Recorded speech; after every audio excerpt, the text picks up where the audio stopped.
Today's podcast is brought to you by Carix Audio and Audible, audibly acceptable audiobooks. Right now, you can get over 100,000 million books through the Carix Audio bookstore. New York Times classics like I Married a Werewolf, Teen Bruisers, What Is This Dark Spot, Why Can't I Pull Off My Own Face, and the classic award-winning self-help book, How to Staple Your Mouth Shut by Here is just a small sample of the audio quality that you can expect. He flicked the hair out of his face, the sweat beading off of it, his weight pressed down on her, his lithe form finding comfort in her curves. There was a sensuous quality to her body he couldn't get enough of. He slipped her bra off smoothly and tossed it onto the hard concrete floor. Bill patted the old Corvette with one hand. That's it, baby. Let me know all your secrets. An entire world is waiting for you. Just download them on the go to your Android or that one company that fucking hates headphones, so they remove the port completely. Listen on the go. Pretend you're busy so you don't have to engage with others in society. And that's right, you can do it all from the comfort of your little safety cocoon of sound, you goddamned introverts. It's best if you also don't make eye contact and beat your head like you're cooler than everyone else is. Just $19.99 a month plus taxes and fees and VAT times 2, or our subscription service that's only $19.99 a month plus VATs and fees and service times 2. And allowing our tracking cookies, you can have instant access to all that you desire when it comes to the audio realm. So join Carix Audio and Audible audibly acceptable audiobooks now for when your eyes are just too fucking lazy to move side to side. And remember, you can't cancel at any time. Carix Audio and Audible audibly acceptable audiobooks. Let's just stop moving as a species, you fatties. Today's podcast is brought to you by Carix Audio and Audible audibly acceptable audiobooks. With that, we're live. What's up, everybody? This is Carrick with ACG, and I'm here with Johnny and Silver doing the Best Gaming Podcast, number 510, because we did like 5.5 and a third last time, I believe. Wasn't it like something like that? We ended up having to cut it, I believe. We ended up having to like slightly adjust it, but we are ready to get going. There's a bunch of stuff that happened. Switch 2.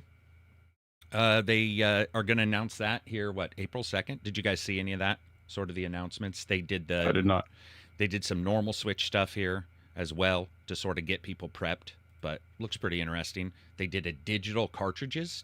You can share digital cartridges, I guess, between members, which I thought was quite interesting. The ability for you to go in there and basically, if you have a game, you can put it on these digital cartridges on your network and another person can get it, and then they can go and play, and you both can play the game, which I felt was a little odd. I haven't seen a setup like that before. I wasn't quite aware of what their reasoning for it was, I guess, but it's just one of those things I thought was interesting.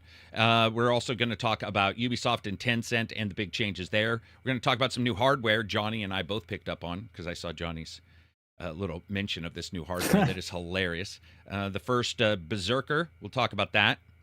Dive into all your questions because there's a bunch. Game Informer's back. Vampire the Masquerade Bloodlines 2 had gameplay. Somebody actually got hands-on. And a ton more. So thank you to everybody who is here and everybody who gets a chance to sit down and talk to us on a Friday. You may be asking, and I've seen it before, where the last podcast was. That podcast audio was too hot for us.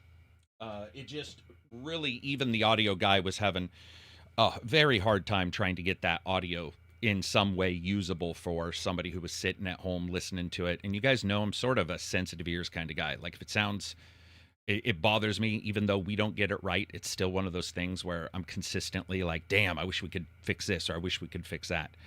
So what happened was, as I continued to work on it, I just finally at one point was like, you know what?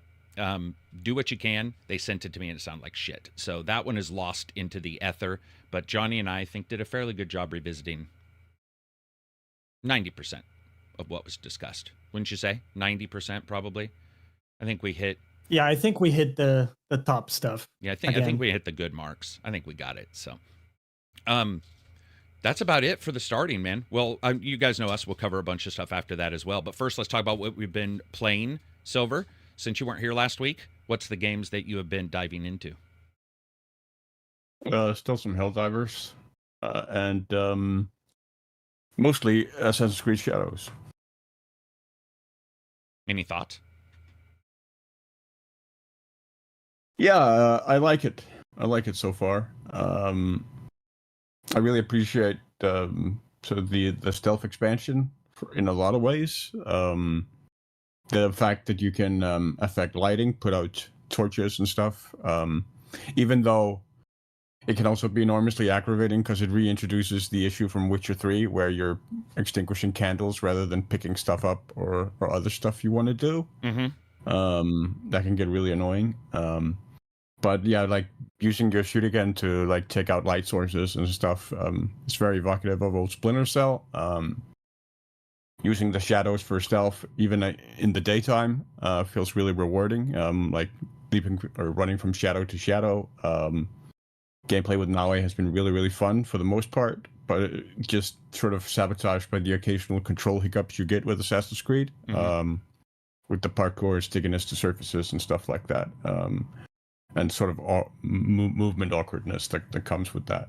But that's also been in other stealth games like Metal Gear Solid, so yeah, that's nothing it has. new. But I also feel like the combat system is an improvement over Valhalla. It still feels janky, but it feels significantly less janky to me than Valhalla's.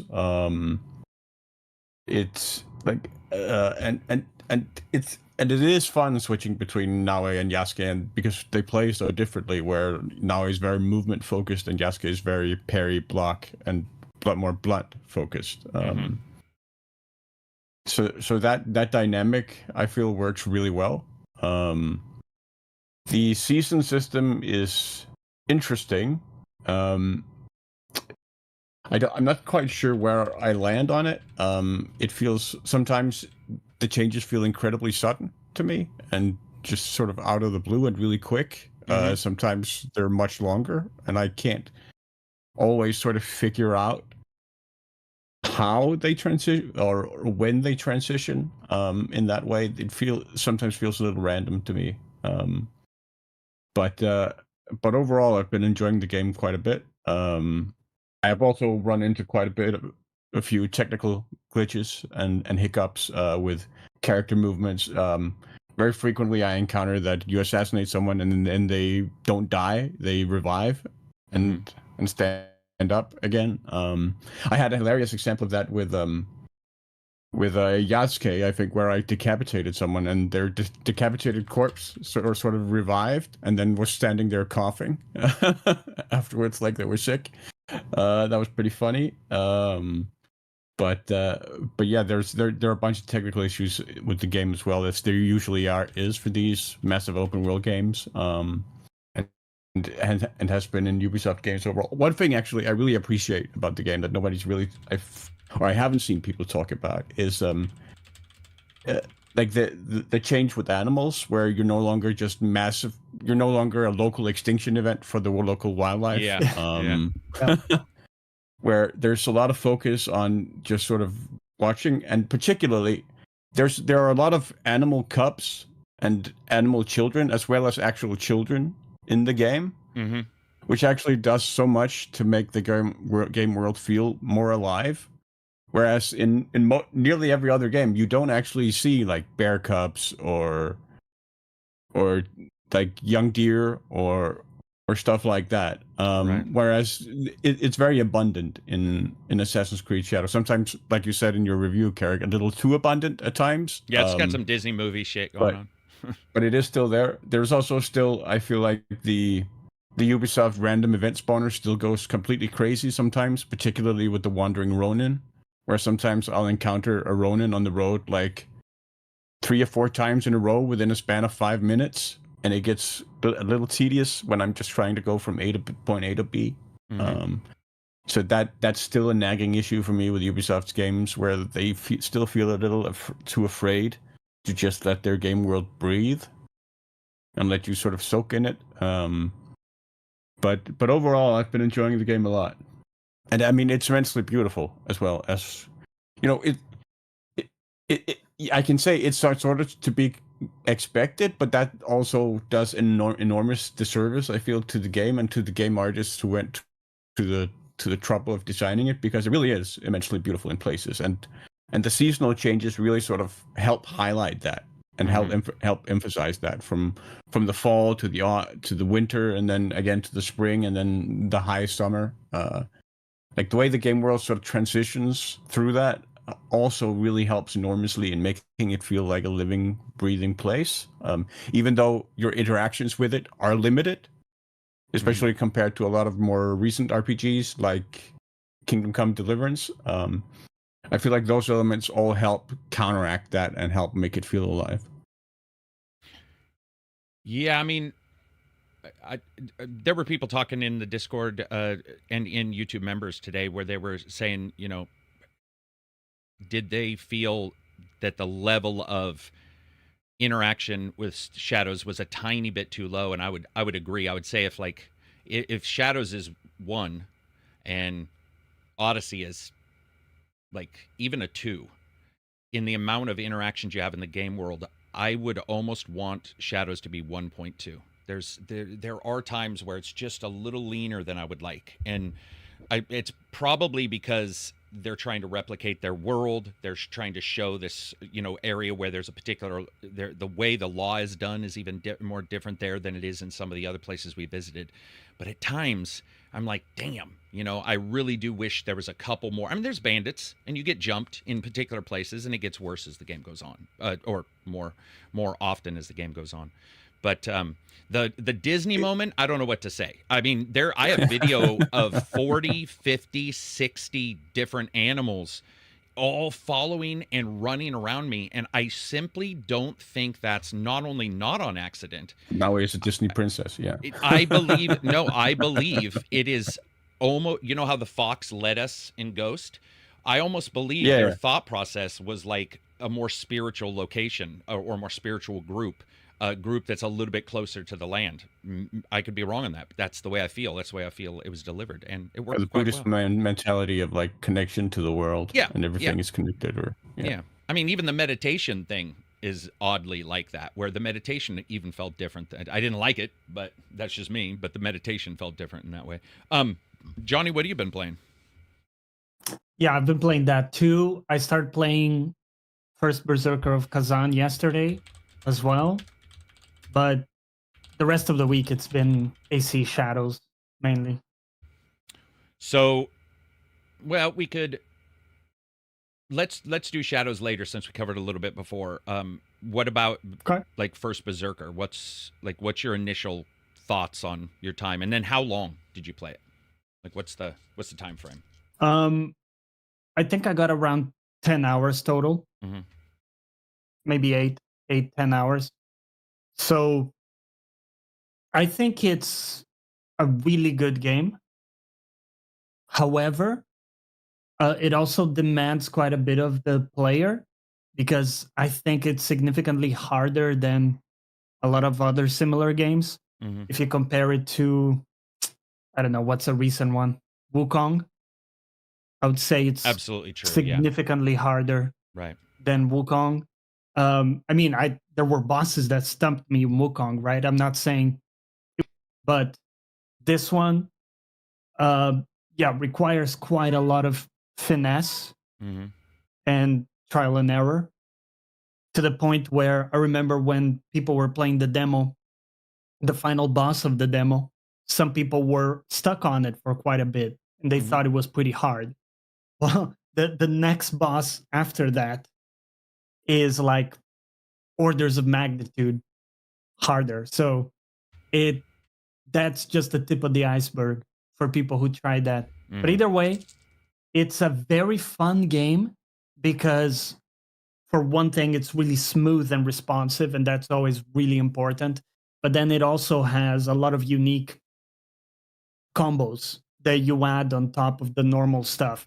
So it has 3 different weapons. You have the dual wield, which is like an axe and a sword. You have the scythe. It's not a scythe. It's scythe is javelin? the double. No. Scythe is the double armed one with the giant blade, curved blade at the end. Yeah, I'm missing the words. The pokey one. Spear. Spear. Thank you. Okay. Yeah, no worries. And a great sword. Those are the 3 weapons. Each weapon has a full skill tree with moves to unlock, and you can get like unique moves from armor and bosses too to extend it as well. So as a result, someone playing the game will look very differently compared to any other person, because builds, play styles, even within the same weapon, are going to look very different. And that's a very big strength. But I think more than anything, it's just satisfying. They got satisfying sounds. The parry, dodging, and stuff works really well. And they got a really good, solid mechanic foundation to it. And then the story is kind of cool too. It's got a bit of mythology dropped in there. The boss designs are also quite good, and you have a huge variety of armors that you can craft from different bosses and stuff. Oh, really? And find in the world. Are armors then? Armors are your crafting situation then, not the weapons. So you can right. Exactly. So you can craft armor sets, and the ones you can craft, I believe, are all based on bosses. Mm-hmm. So you can go back to bosses and refight them in order to get different parts of armor sets. And you can do that super easily, which is nice. So you never have to do a corpse run. Mm-hmm. Even if you're trying a boss for the first time, you're on the door. It's really high quality of life in that sense. And if you want to go back, you can see it reminds me a lot of Neo because it has the missions structure as well as a hub world. So it's a bit of a combo. So with the missions, you can look back and see what you missed. So maybe you missed some crystals. Or if you remember in Neo, you had those kodamas you could find in the world too. And you have something like that. So you can see, hey, I missed a kodama here. Let me go back, and you can go back to any bonfire, including the boss. So if you wanted to farm the boss for a particular armor set, you could do that. And they look absolutely incredible. Plus, I think in general, if you like the anime-like style, you're going to really love the presentation overall in the game. Then again, if you don't, that's probably not going to be for you.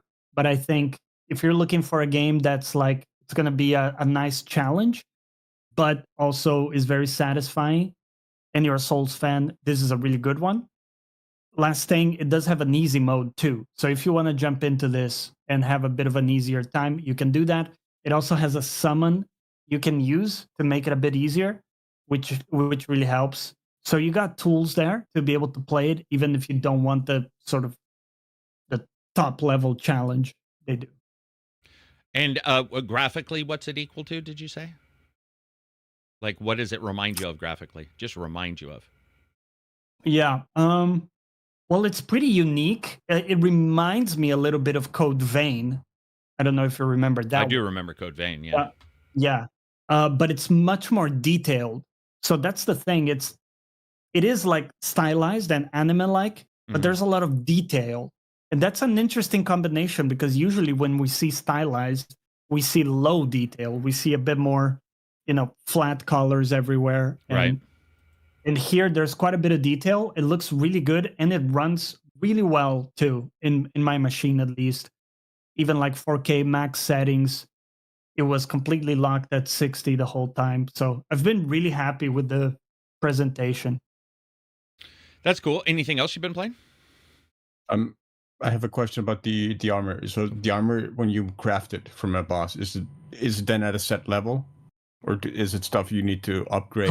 Or that's a really good question. I haven't really gotten around to craft any myself, so I'll have to get back to you on that. All right. I can tell you that the ones you pick up in the world are a set level, and that's the level you found them on, and that's what they are. Similar to Neo, you're going to have multiples of the same and that type of thing in your inventory. But yeah. So it's not like Dark Souls where the item doesn't necessarily have a level as such. It just has a stat line or whatever. It's much more Neo in that sense. Potential transfer. Yeah. Okay. Anything else then for you? No, that's it. And AC Shadows, those two. Excellent. You were asked, well, they say that even though they know you're deep into one and barely deep into the other, they're saying, which do you like better? Do you even have the ability to say that because you're so early in First Berserker? Comparing AC Shadows and Berserker? Yeah. They're saying, which do you like better? I'm just wondering if you're even far enough in to even give that.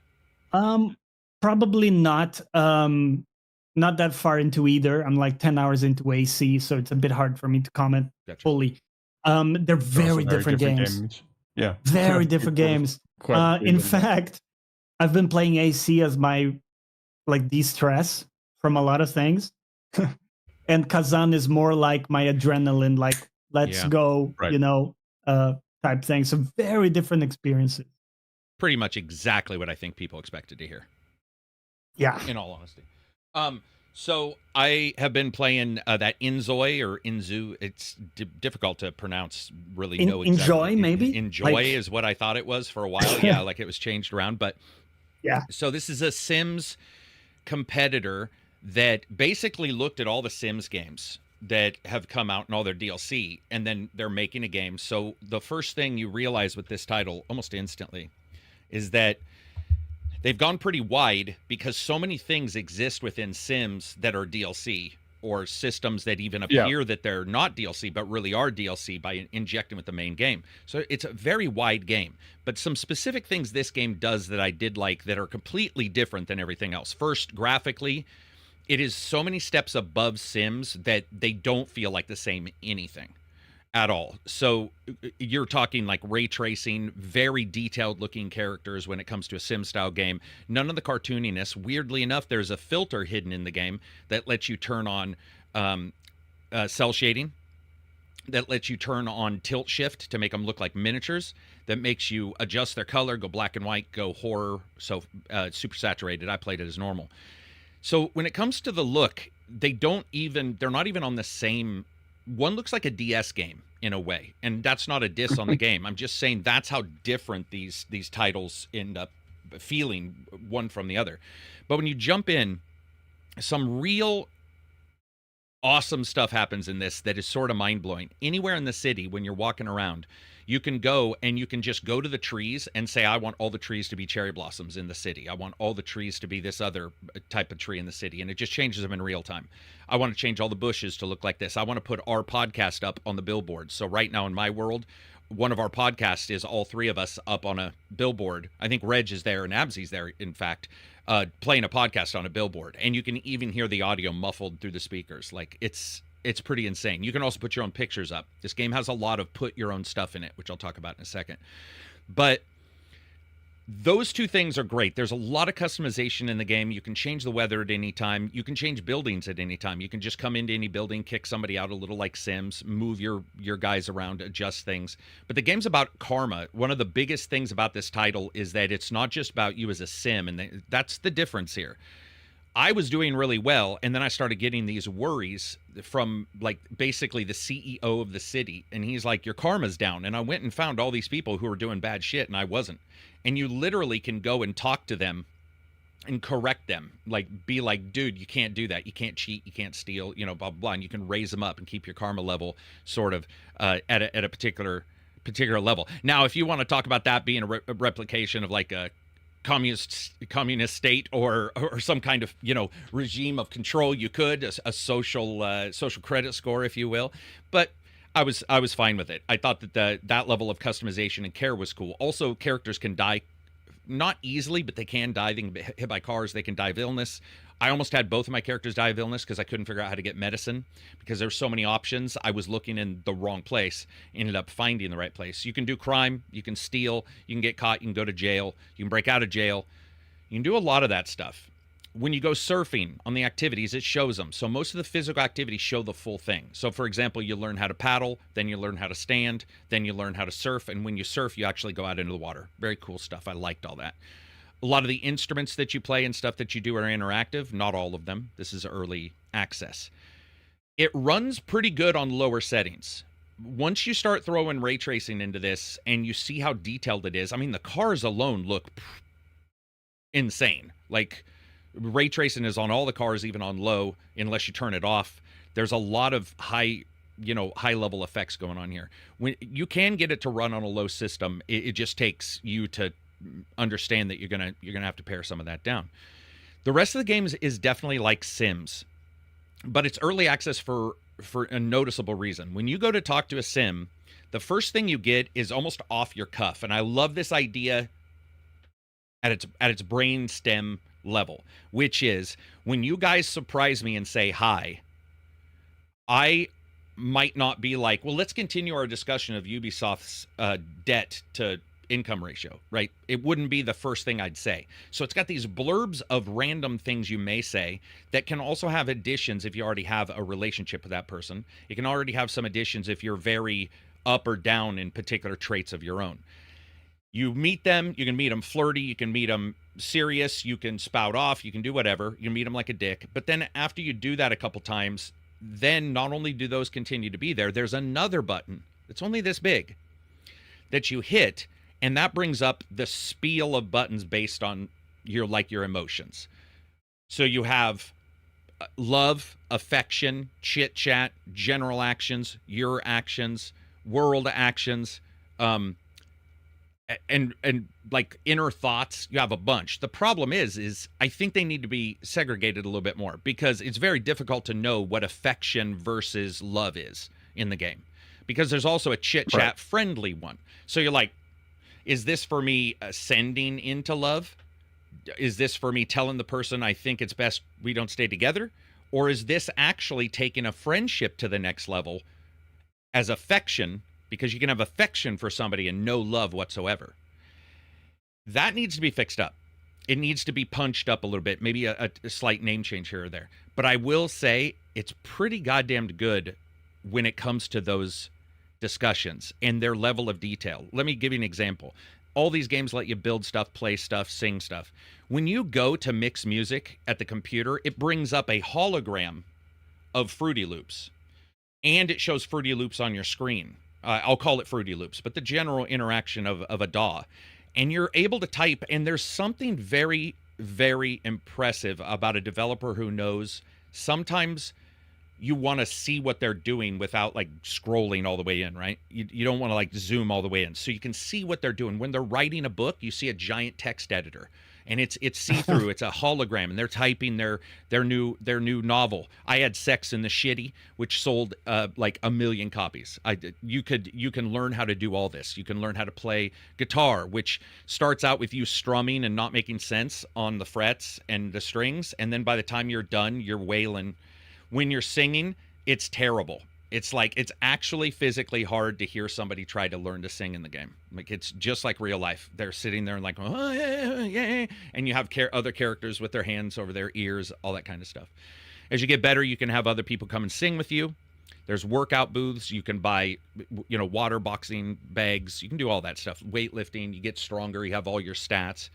The game tracks typical wants and desires. So you have like hygiene and true bathroom, which I thought was good, because I don't remember if that's separate in Sims. It's been a while, but in this one it is separate, and I think that makes sense, because one is showering and maybe washing your hands after going to the bathroom, while the one to me is pretty much ladder and hygiene. There you go.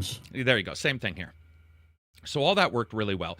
Building super fast. You hit a building button, and within a quarter of a second, you're in a space to be able to take down and build whatever you want with no real repercussions other than cash. There are 3 things here that I think will bother people on a business level, so I do want to talk about them. I think they're awesome because of how these guys built them, but I do understand why people might be bothered. The first is you can use the game to make a generative texture for anything. So when you click on a building, you can use all their textures, and there's a ton: wood paneling, Asian paneling, pebble, rock, slate. But there's also the ability to create a texture via AI. You go to it, you click it, and you say, I want a texture. So I said a snowman, boom. There were snowmen all over my house. I clicked a button, and I said, I want it to be small rock pebbles with slate mixed in and a little bit of bark, and I want it to be dirty, like it's not been... I went nuts, and it's obviously taken all that data, and it made my house look like nobody else's. It looked really cool, that ability to do that. Now, I could see people being bothered, but be aware this is just using Unreal Engine's actual generator. So this is built into Unreal. That's what they're using. It's Unreal Engine's system. It's not like they went and made their own. So that was cool. The other was 3D models. Now this is awesome, because Johnny, Reg, Silver, and Absy are all in my game, because you can take JPEGs and it'll turn them into 3D objects in your game. They're not interactable yet, other than moving around. But currently, I have Johnny and Silver, Reg, and Absy in my recording studio and writing studio. and they're all up there, and they look really good. The only way it doesn't look good is like cartoony stuff has a tendency to be warped if you look at it from a different direction. I put the ACG sign up, and that worked perfect. The ACG sign is on a wall, and it looks like the ACG sign, like all that kind of stuff. I could see influencers or anybody who wants to put family in their game could do that outside of just the Sims themselves, these creatures, these Zois. Outside of that, you could put those in there. I thought that was very cool. Those, I think I said 3, but those were the 2 parts where I was like, I wonder if people are going to get mad about the texturing. The 3D modeling, turning a picture to a 3D model, I'm not too bothered by, because, you know, that's your picture. Let's hope, you know, you're using your own pictures and you're putting your friends into your game. And that ability is in there. Overall, I enjoyed the game. This is an early access. I had a very good time just plunking around. I saw some really negative reviews, which I couldn't, I think there were like 2 websites that got review code, and they were like, oh, terrible, blah, blah, blah. And I was like, oh, okay, so maybe I haven't got to that point yet. You know, maybe there's something I'm missing where it falls off. And then I saw it hit Steam, and I saw it hit other places, and it seems like, at least for users, this might be more of a user-based game than a person trying to tell you the quality of it. But as a reviewer and a user, my personal opinion of the quality, there were 0 crashes. There's some oddities in here that I like that aren't like Sims, that make it feel a little bit more adult, like death in the way it happens. There's no swimming pools yet, so unfortunately you can't drown anybody in that way. But you can delete stuff and put people in houses. You can drive them mad.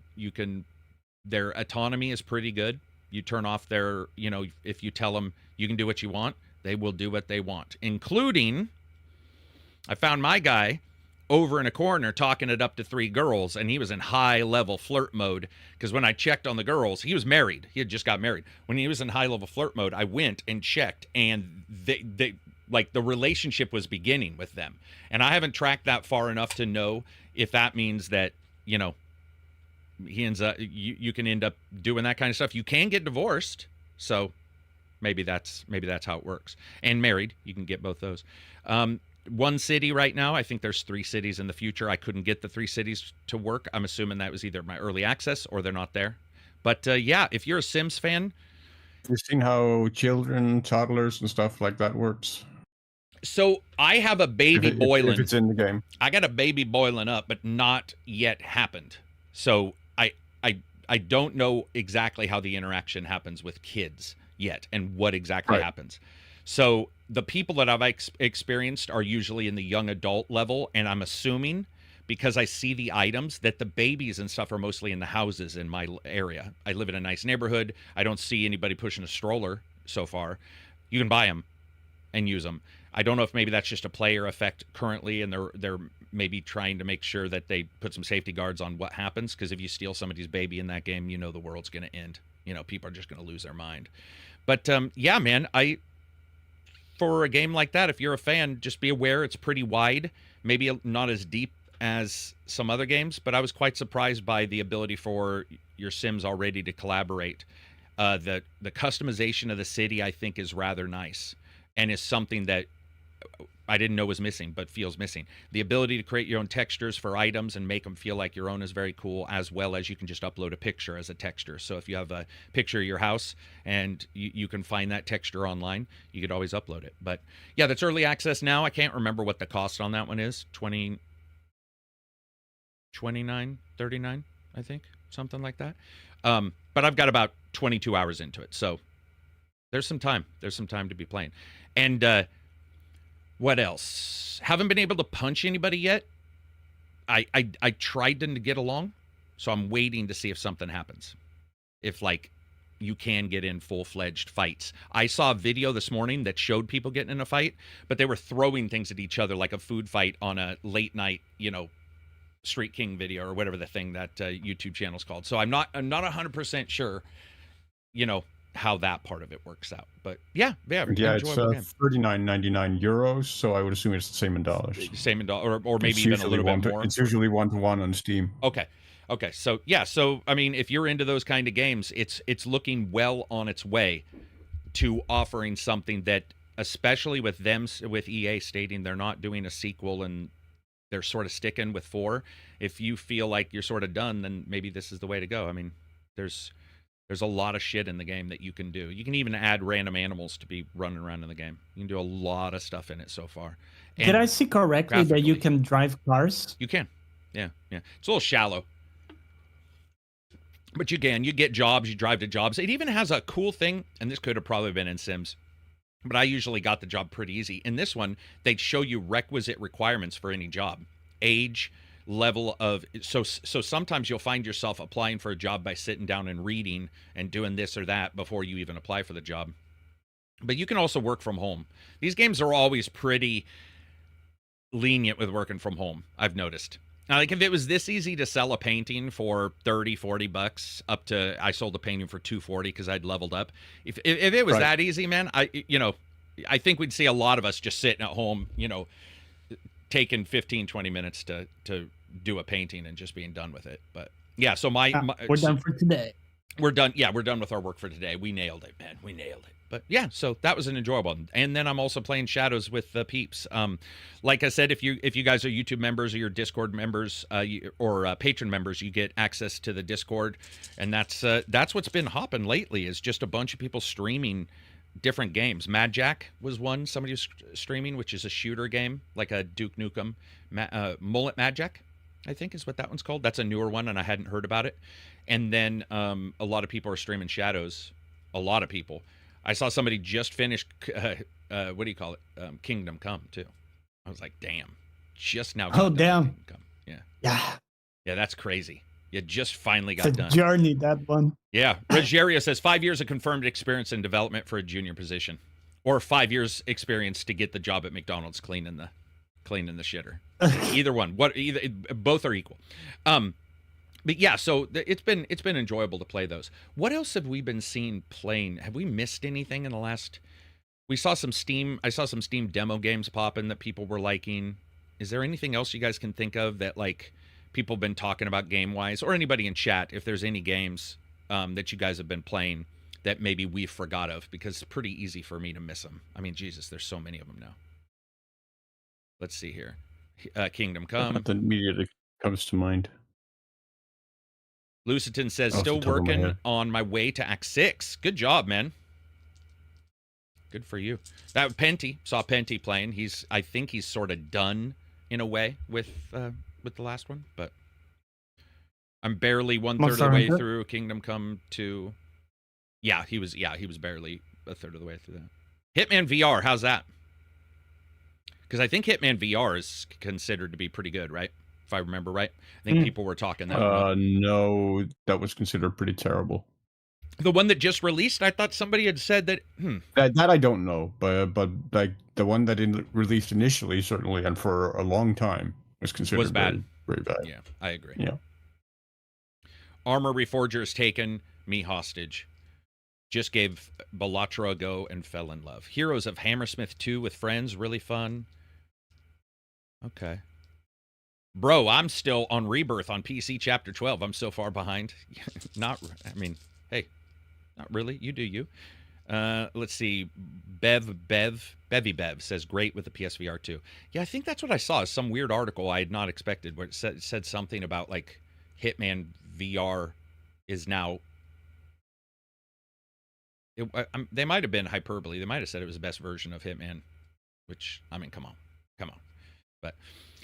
Robert says, played through Indiana Jones, started BO6, Black Ops 6. The other thing, I don't know about you guys, but it's pretty crazy, man. Microsoft's top 3 game, or Sony's on sales for the last couple days, bouncing back and forth have been Microsoft games. So we're going to see a lot of people playing Indie and a lot of people playing Horizon when it comes out. I'm excited for that. I'm excited to jump into another Horizon. I don't think we'll get a bunch of people like, diving into it as a full-time gig, but it'd be fun if we've got those PlayStation fans, that we played with, the ability to jump in there. Yeah. Let's see, what else for games played? Anybody else play anything before I move on? I'm just plugging in my headphones. Lippy says, I can't stop playing Satisfactory. There may be something wrong with me. Maybe. Not at all. Lots of people are sort of caught up on that game. I think so too. Yeah. The management aspect and production aspects, and like efficiency, sort of optimization aspects of that game appeal to a lot of people. Yeah. What's up, Craig? The other one was, let's see, I just found it. Been playing Atomfall, ton of fun.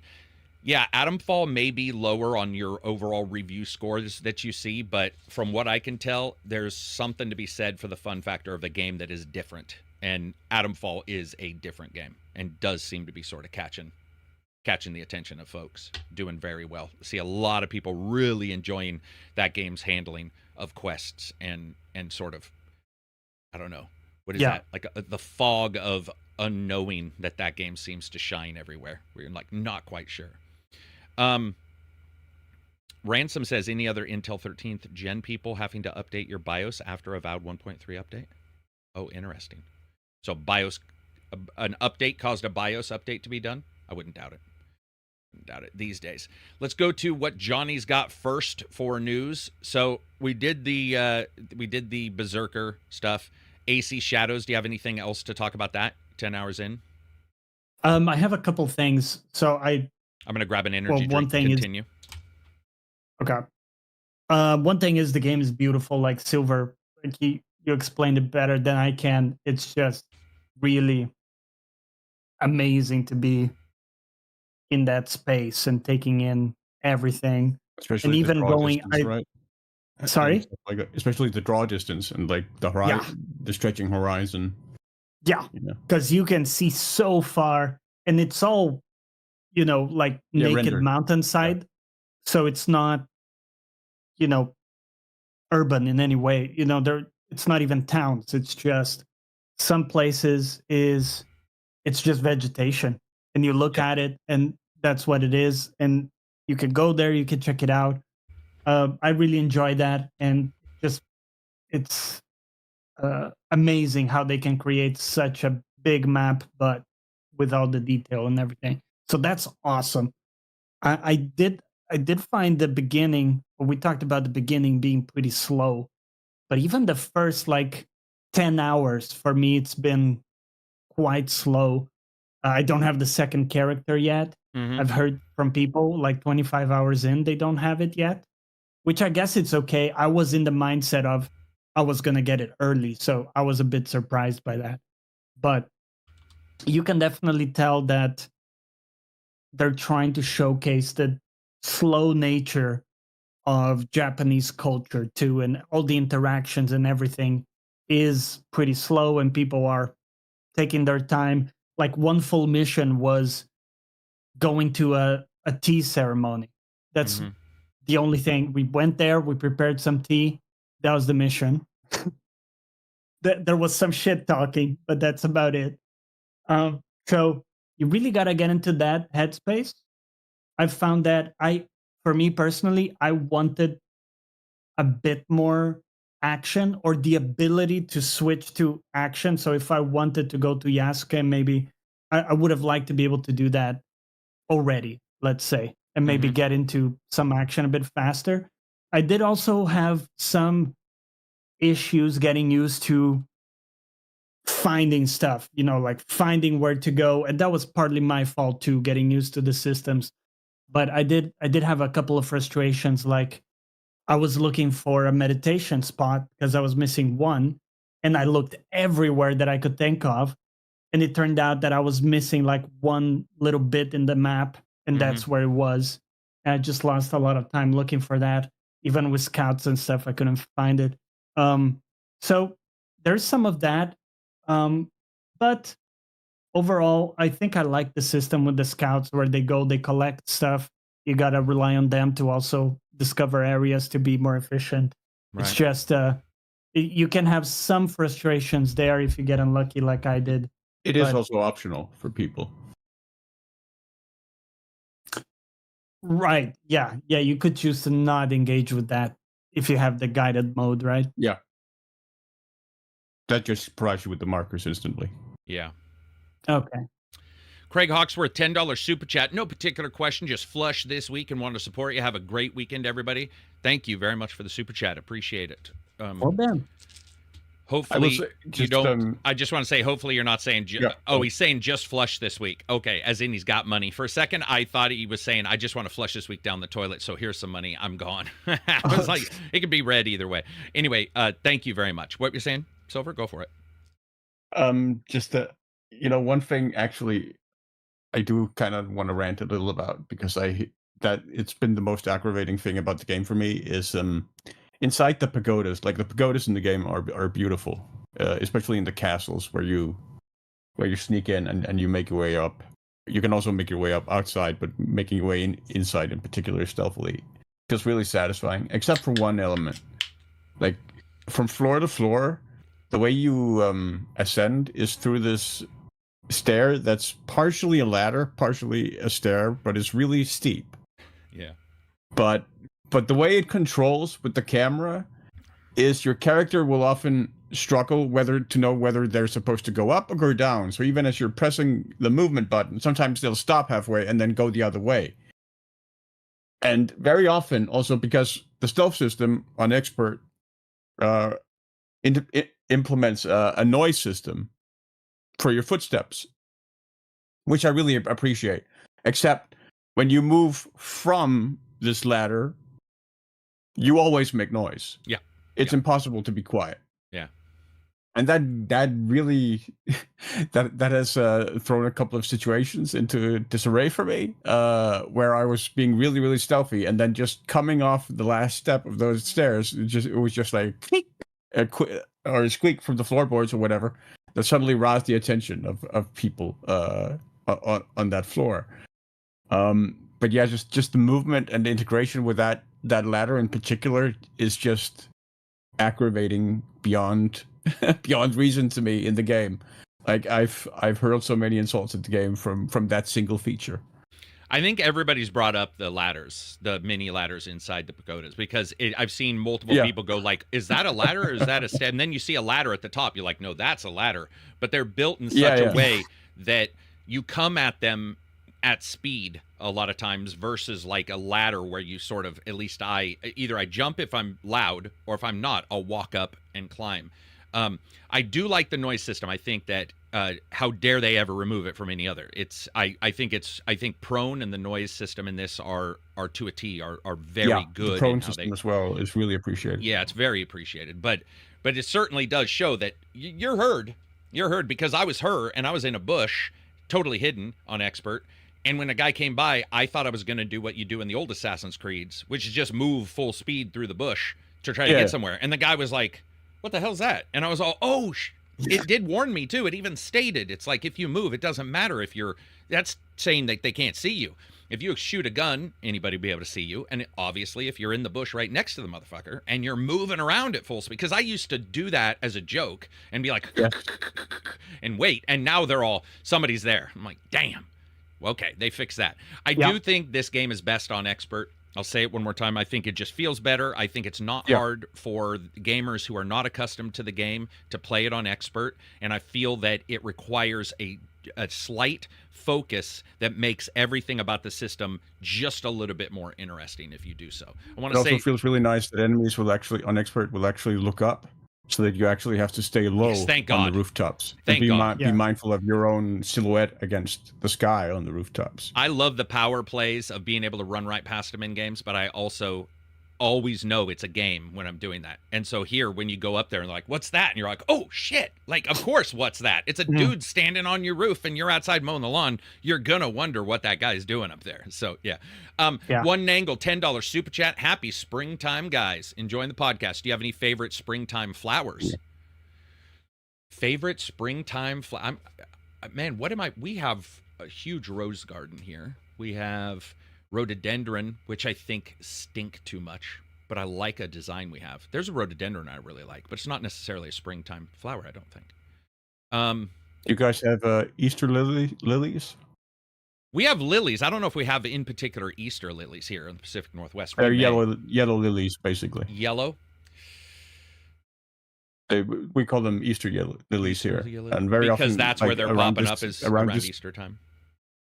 Yeah, and they're like around this time of year in particular, they're very often planted along the roads, so that you get for you like leading up to Easter, you get like these very long stretches of like just these yellow lilies along the roads. Yeah, no, I don't think we do have those. What about you, Johnny? Any flowers? I like lavenders. I have a bunch of them in my front porch. I like the color, like the scent and everything. Yeah, I'm trying to think of. I don't know if they're specifically only spring. Yeah, though, exactly. but Right. He was tasking us right there. He's like, oh, what's the exact? What are ones that grow just on this very particular day? Yeah, I don't know that much. Eternal says, I prefer to feel like Batman so long as other NPCs aren't at my level. They're not consistently looking up like they're just discovered the sky. Yeah, it's cool because it does dramatically affect my expectations, or not expectations, but my anticipation for the new Ghost game, because I want to see what they do, because they're going to be different. Obviously, they're making their game, right? Like they're in the midst of making it. They're not going to change a bunch of stuff for this. So the idea that they're going to have their own, and they have their own weaknesses too, whether it be the rock paper scissors or whether it be those tents, which are my bane. You know, there's things that they know they need to fix, and I have a lot of confidence that they'll be able to do it. A lot of confidence that they'll switch some things around. I have another question about Shadows, actually, Carrick. Do you like the return to the Assassin's Creed Odyssey gear system from Valhalla, or this fits into my 1.2? I wish it was cranked up to 1.2 a little bit. I there's not as much as I would like. I would like a tiny bit more items. But I don't want a ton more. At times, I don't mind the gearing system the way it is. I don't mind the uncommon. I don't mind that some have, more of those skills. I don't mind any of that. I just feel like when I was playing, when I got a good one, it was really hard to get me off of it. And I'm not saying that that's not good, but I mean less than other games where I would get one, I would upgrade it, I would get another one and be like, you know what? I'll just stick with this one. I'm doing fine with this one. I don't want to upgrade that one, or maybe that'll change the way, because I actually think these really are in tune with your game. I had one that, like, on a poise death gave another poise attack free. And then I had the other armor item that said on a poise death gave double dodge or something. It was ridiculous. And so if you got those and put them together, now you have a character that plays really weird, like a lot different than the other characters. So I really like that part of it. But to me, it doesn't feel like a total return. It just feels like it's certainly less busy than Valhalla, which it should be. But maybe just too tight on equipment. That's just me. For me, it's just too much of a, I don't know, still that loot pinata where there's just so much that it's kind of almost Borderlandsy in that sense, where it's just constant drip feeding. Bro, I didn't get that. I got to be honest. I got to be honest. Like, maybe your ceiling of loot is lower than mine. Yeah, because it likely is. It likely is, because when we were in the chat, people were like, "Oh wow, this is definitely way." Now, again, it could have been Valhalla versus Odyssey versus Origins, but coming off of what I feel was Valhalla's really bad, I felt that this was down almost too low. But it also depends on which game you play. I really liked that Valhalla just did away with the gear level system entirely, you just pretty much, and had a tier system. Yeah, getting like a set item that then had distinct properties. Well, one nice thing on this is some enemies do give you in this. There are the occasional, what would you call them? Like master enemy you killed item, special items, I guess. Yeah, except you still have to sort of level them and upgrade them to keep up with you, which does sort of annoy me a little bit. The whole resource aspect and resource management does sort of get tedious for me. Okay, I didn't have a problem gathering them, but I don't know how I played. I haven't either. I haven't had problems gathering them. It just feels, I don't know. It just feels like it's just an aspect of gaming that always feels tedious to me. To you, like a chore, maybe. Yeah. No, I get that. Yeah. I get that. I mean, each to their own. I totally understand why somebody would not want. And also because, again, like the values for building stuff seem completely arbitrary, like the value requirements. Yeah, we might talk about that later too, because some stuff happened in another game I'm previewing. I can't talk about the game, but I can talk about the systems in place and the cost of upgrading things, and how in games they can't make sense, because as a person you could never singly carry enough rock back to your base. But at the same time, if 2 rock upgrade your base, you're like, why don't you guys bring more rock? Like, if you only needed 2, what's going on? So yeah, we could talk about that. Somebody else sent a chat here. Let's see. Kenshiro, $5 super chat, was watching the gameplay footage for Metroid Prime 4. Was curious if anyone is excited for that, or if there's anything you want to see from it. I was excited for it, but it really looked switchy to me. That's all I can say. It really looked old. That's the only thing. I was fine with it. I mean, I think we're going to be excited because, hey, it's Switch. And Switch 2, I'm sure, in some way. But, yeah. Overall, I don't know. Are we Metroid fans? I'm a Metroid fan if it's good or special fan, I guess. So I'm sort of a fan only when one thing particularly interests me about the series. Were you guys big Metroid fans when you were kids? Do you track each one? Okay. So do you track this one? Yeah, I definitely am tracking Prime 4. All right. Well, that's good. Yeah. So, it also depends on what we get, right? How many times? I mean, these also days. Because, I mean, Metroid Prime alone is one of the best shooters ever made. Still. Yeah, a lot of people think that. Definitely. Yeah, it'd be cool to see, man. I'm glad to see Nintendo starting to talk. It's time for Nintendo to start putting up. They did that digital cartridge discussion. They sort of got the stuff out of the way, preparing themselves for the Switch 2 announcement, which is going to be an interesting one. Going to be a lot of, what do you call it? People refreshing their tabs, trying to get into Best Buy or whatever to pre-order their system. You know, I've never played a Metroid game, but I've played so many Metroidvania games. Right. Would you say it's like pretty close? No. Pretty derivative, like some of those games, or no? No, Metroid. It depends on the Metroidvania game. Some of them have been somewhat close to Metroid. Really? Like what? Because I feel like the Vania part is what like makes them now no longer like. I mean, I know it was supposed to be a combo, but I feel like it means that it's split off completely. Like, do you remember one that you think felt? And we are talking about not the first-person shooter ones, obviously. We're talking about the two. No, yeah, the 2D platformers. Were there any that you remember in particular that felt like that? The most influential of the series. Okay. I mean, it's especially in the exploration, like a game like Dead Cells is actually quite reminiscent in some ways. Cool. Like it's more Dead Cells is probably more Castlevania in the combat. Whereas a lot of the exploration and movement and sort of world state is very similar to Metroid. Like Metroid, the big part about that Metroid really sort of delineated was like one set world that you're moving through, and then you come back and revisit areas as you sort of gain upgrades that allow you to access new areas of the map. And so you keep going back and forth through the same areas over and over again, and sort of opening up new places. In a very, very similar to Dark Souls, very, very similar to that's fair. To like Dead Cells and other games like that.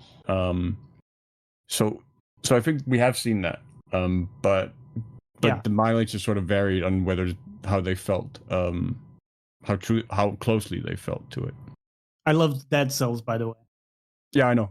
That's also why I brought it up as an example.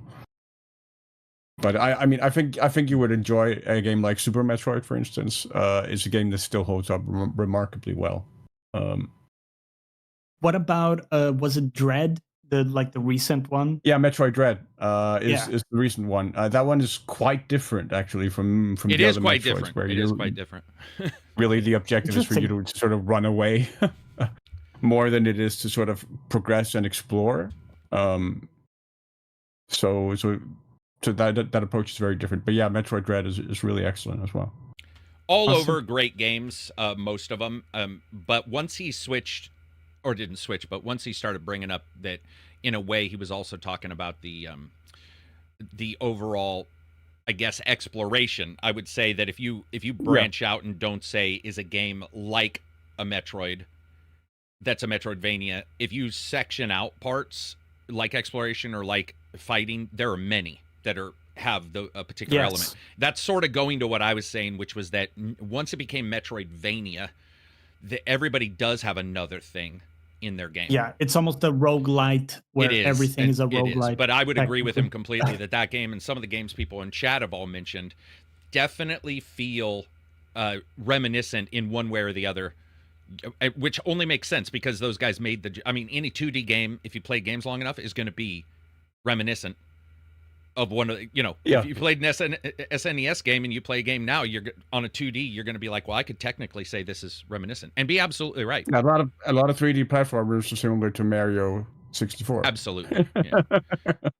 Which is, by the way, one of the biggest negatives too, is that memory, because you'll have somebody who will see a new game and be like, we've been doing this for 25 years. And it's like, yes, we have. Yes. Yeah. I mean, we had, I think for 20 years between 1990 and I think up to around 2010, we called basically first-person shooters were basically called Doom clones. Yeah. Yep. They absolutely were. Yeah, they absolutely were. Yeah, so somebody was asking me, and I want to thank you for asking about the AI chats. So what's going on with the AI, or not the AI chats, but the AI YouTube channels? So first, thanks for people who report those channels. Those are basically channels that have somehow most likely grabbed some of my videos offline and taken my voice and uploaded it on their own videos about their own stuff. Unfortunately, they took weird things I say, so you can tell it's me right away. I mean, we run AI to verify that it is. If you find one, you can always tweet me on Twitter. I don't think YouTube's going to do anything. We found one that passed some computational studies that basically indicated it was 100% for sure me. I think of the 30 I've tested, 26 were 100%. And then the others that were slightly older were using an older AI mimic model, and they were in the 75%. Yeah, if you want to inform me, it's fine. You can report them. It's fine. We do know it's happening. I'm not the only one. I just think that I do a lot of reviews, and I also, weirdly enough, have videos that are not like reviews. So, such as Walking the Walks, which is basically 3 hours of large language model training for somebody. It's a big sample right there. It's basically the world's biggest sample. Yeah, and the reason why we knew right away is because there was one particular mic I used for one particular Walking the Walk. That person had to obviously grab that one because the way the actual tones were working in his AI video were legitimately mine from my mic. But yeah, it happens. It's just one of those things. But thank you very much. Go ahead. You can go ahead. You can just tell me. If you're a patron, you can also just DM me. Let's see. Moving on from there, Johnny, man. So I saw this last night. This new flight simulation hardware from. It's got a yoke. It doesn't have a right thumbstick. It's like, I don't even know really what to think of this thing. Like, what did you think when you saw it? So if people want to look this up, it's Meridian, the brand, and you can look it up. It's I'm pasting it in chat. Yoke, throttle.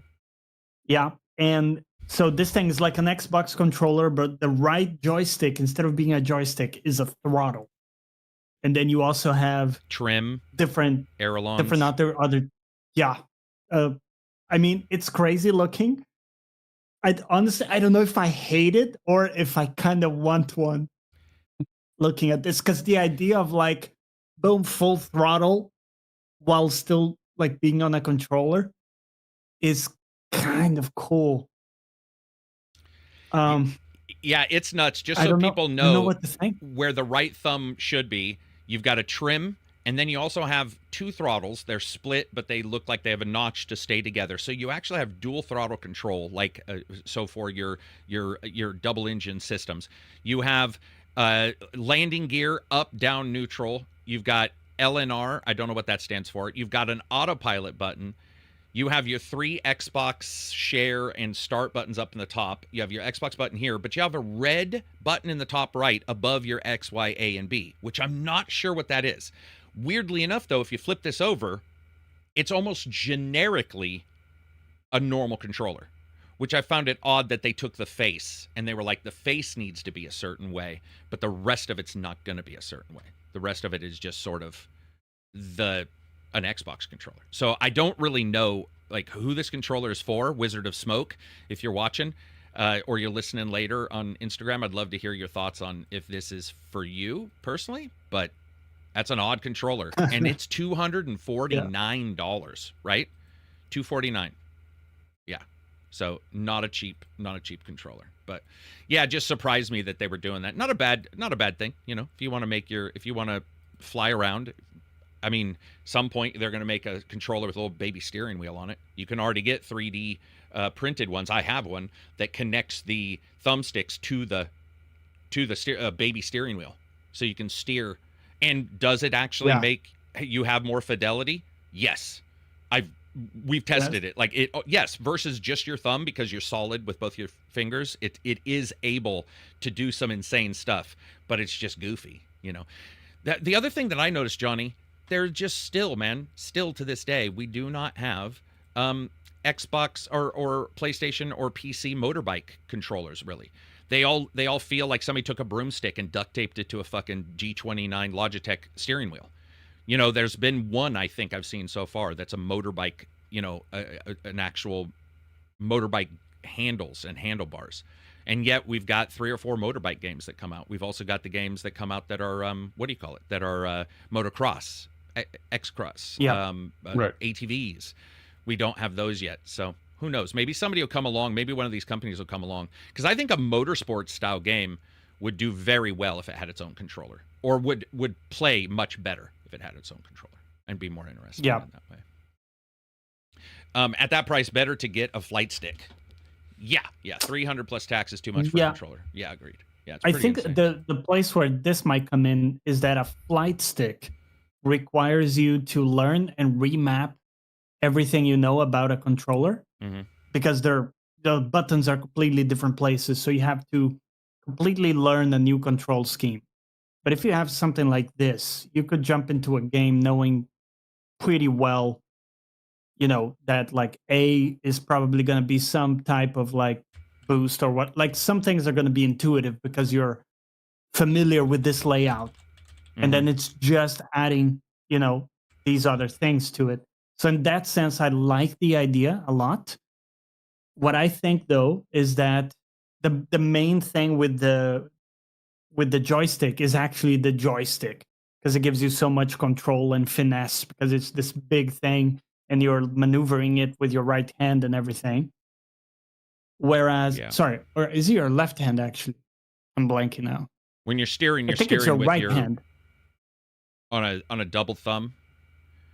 If you're steering a car, yours. It could be wrong. I think it's your right hand. Right hand. Yeah, someone called me out on that. But anyway, I thought it might be a little clunky to only rely on the left joystick to do everything. Because then, it's like, weird. How do you control camera? You know what I mean? Like, it's got to be auto camera then. Yeah, it's got to be auto camera or a button. Or it could be a button that is a macro. Because I honestly, I do look at my cameras a lot. You could honestly do something where you have a button where one of the back buttons is like the camera control button, and you use the thumbstick at that point for the, you know. But you would still be using your driving. No, wait, that wouldn't work, because if there's only one thumbstick and you turned it to the camera, you're not driving anymore.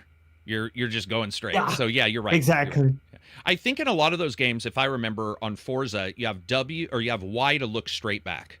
So at least you're always going to have that in those games if you went to these other kind of controllers. But let's see. Steel Battalion cost $200 at launch with the controller and the game. Yeah, those were good times. Steel Battalion, like full-on mech controllers. That shit was insane. It was like nothing we'd ever seen before. That was so good. Let's see. What else do we got? That was Meridian, right? Was that company? Yes. Meridian. Okay. Wanted to make sure we moved on from there. All right. Next up, I want to talk about we'll talk for a second. Nintendo Direct. So the Nintendo Direct's coming April 2nd. You know, obviously, I think everybody can assume that'll be Switch 2. I've heard some rumors that Switch 2 was May or June. I heard from two sources that I do trust who said it was for sure May. We had originally thought it was June because the original sources said June. Now we got another one that says that's wrong. And we had heard it was June. Then other people said it was May. Now it's back to June.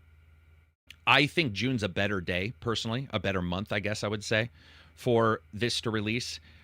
I am also hearing, different stuff. Somebody had come out and stated that upon the first release of the system, it'll be first party games, right? It's going to be your first party games. Right. Because nobody has dev kits.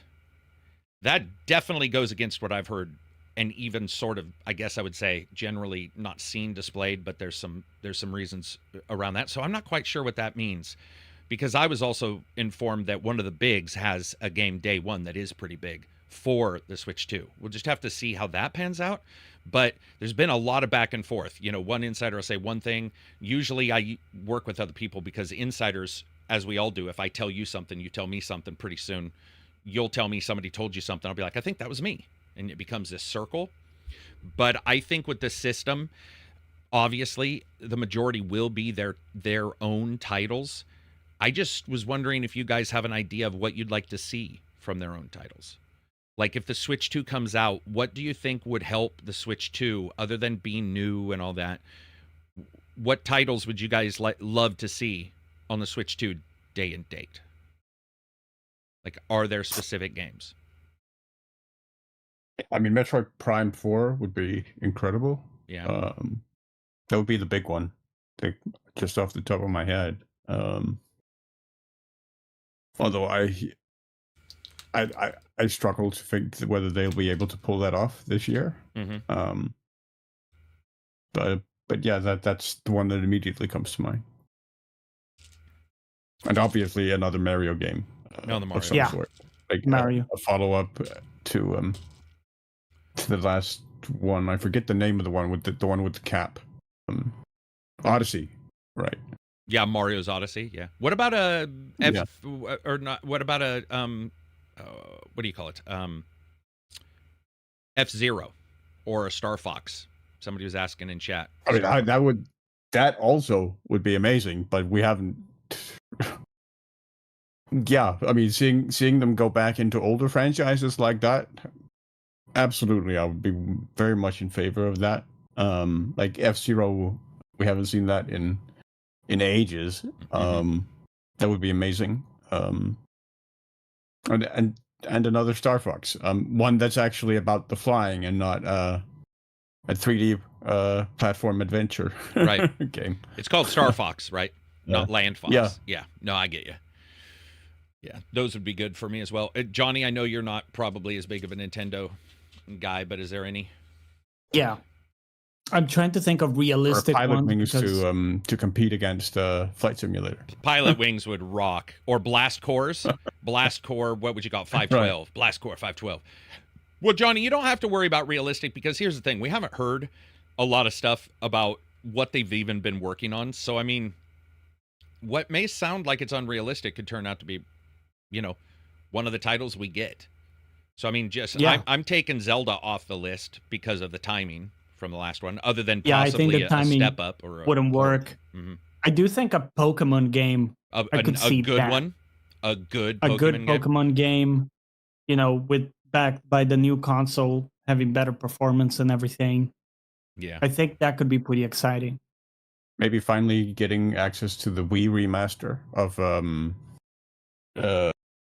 Wind Waker. Wind Waker On the HD remaster of Wind Waker on Wii, getting access to that on a Switch system. That would be cool. That would be nice. Yeah. I can say the one thing that is for sure happening, and that people is for sure, there is for sure not a doubt about it, is that third-party companies are aiming for it big time. There is a massive influx of people who want to do.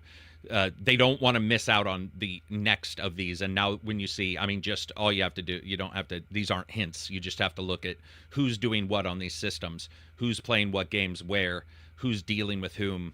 And you could certainly look at Microsoft and say, all right, when a person comes out and says our games are going to be on everything, and they see the sales on a PlayStation, they start seeing their games sell good, and they're older games, and they're like, well, some of those older games fit quite well on a Switch 2 due to hardware They fit. They sink in better than, say, your brand new game that's coming out in a year, your Cyberpunk 2 that's coming out in 10 years or whatever. You know, it fits more that you might get this. Ubisoft, Activision, I just think a lot of those third parties, and I know some for sure, but I think the others that, you know, we haven't even heard from are chomping at the bit to release games on that. The big thing is battery for me, guys. That's actually, weirdly enough, the big thing. I think power, I'm pretty set on what all the patents and all the stuff we know, and the different little, you know, this is the hardware, this is the size of the screen. That kind of stuff makes sense to me for the hardware and where I think they'll deliver it graphically. What I really want to see is battery life. I need to know, you know, how I can play this, like what the actual interaction with this device will be, and will it be, you know, in your pocket, or will it be going out there and fucking having a battery bank like I'm doing right now for my headphones? Like, are you just gonna have to buy a battery bank that weighs more than the device so that you can keep the device running? You know. Here in the podcast, Bruno says, here in the podcast for years, this first time watching live. Keep the good content up and have a nice one. Greetings from Portugal. Oh shit. We got some cross the world peeps in here. Thank you very much. I could say greetings in Portuguese. Yeah, I can't do it. Well, Johnny, go. Oi, tudo bom? Yeah. Oh, he said it. What? Say it again. Sorry. Oi, tudo bom? Oi, tudo bom? Hello, how are you? Okay. Well, that's not so hard. All right. I'll say it next time perfectly. I'll say it just like Johnny. Nobody will know. Be perfect. Or you can just say oi. That's hi. Does oi. It? Because here, if somebody messes up, they're like, oi. Well, that's also a Brit thing. You go like, oi. Yeah, that's like saying coming and going. You know, you never quite know. Carrot. ACG, Carrot. I'm with you. Battery life is crucial indeed. Yeah, battery life is going to be the big problem. It's going to also be the big informer of how well these do. Whether you're looking at a 8 watt, 15 watt, 28 watt power, what that power gets out. That's why all the handhelds are starting to be rated at those. It's like, this can do this at this wattage, this can do this at this wattage, and how they're delivered. So exciting times for Nintendo. I agree a little bit with JB, who just said Nintendo will do the bare minimum. I think Nintendo's bare minimum, luckily, now has such a minimum that they have to step into the future for now. There are some future things that I think people will very, very truly look at and say, listen, it's got to have this. It's going to have a voice chat in some way. It's going to have some of the basics that people want. Otherwise, it's going to be very easy for people to just look towards other devices and look towards the future of stuff if this thing is 450, like I've heard 450 for sure. I guess that's some of what they're trying to do with the virtual games or cartridge thing you mentioned. Yeah, I would agree about that. Yeah, we'll have to see, man. It's going to be an exciting time to get a new system from these guys, because somehow they sell to everybody. Doesn't matter. You get a hardcore fan. He's talking about having his 4070 connected to his 4090 network to his fucking raw, he programmed AI. He's got his CPU cooled by the pond behind his house, and yet he's playing a game on the Switch. And you're like, that's how gaming goes right now. You know, it's so weird. Yep. So weird. Moving on from there, let's look at some more of the news. Vampire the Masquerade 2 got hands-on. Vampire the Masquerade Bloodlines 2 got hands-on, I believe, by PC Gamer, and one other article which I did not get to read. It is definitely changed from those initial thoughts and what they kickstarted, I think. Maybe they kickstarted, or did they just turn it for an early purchase? Maybe they just did pre-orders. But this game's been in development now for 8 years. Would that be 8 years, I think? No, it's been, or longer, Yeah. Wow. I think it got announced in like 2016 or 17, right? So it would be like 8 or 9 years. Okay. I think. So they got hands-on, and I got to say, they're hands-on with it. The changes, they were actually quite happy, because some of the changes took in a Dishonored feel. Now, don't shoot the messenger. I'm not saying it played like Dishonored. I'm saying that the person who played it stated that there were parts of it that played like Dishonored. That's it. I'm not A saying very they're different right. thing. It's a very different thing. I'm not saying they're right. I've got this shit already. I'm not saying they're right. I'm just saying that's what they were reporting. And they were happier with those switches and than they expected to be, and that it was actually looking like it was coming along quite well at that particular time. And that was within the last, I don't know when they played, but the article went up yesterday. You can go read about this article and decide for yourselves. But it was nice because they weren't the only ones. There was at least 2 others that did so as well that seemed to have played this. So that's very cool. It's cool to see somebody get some hands on. It usually means something, right?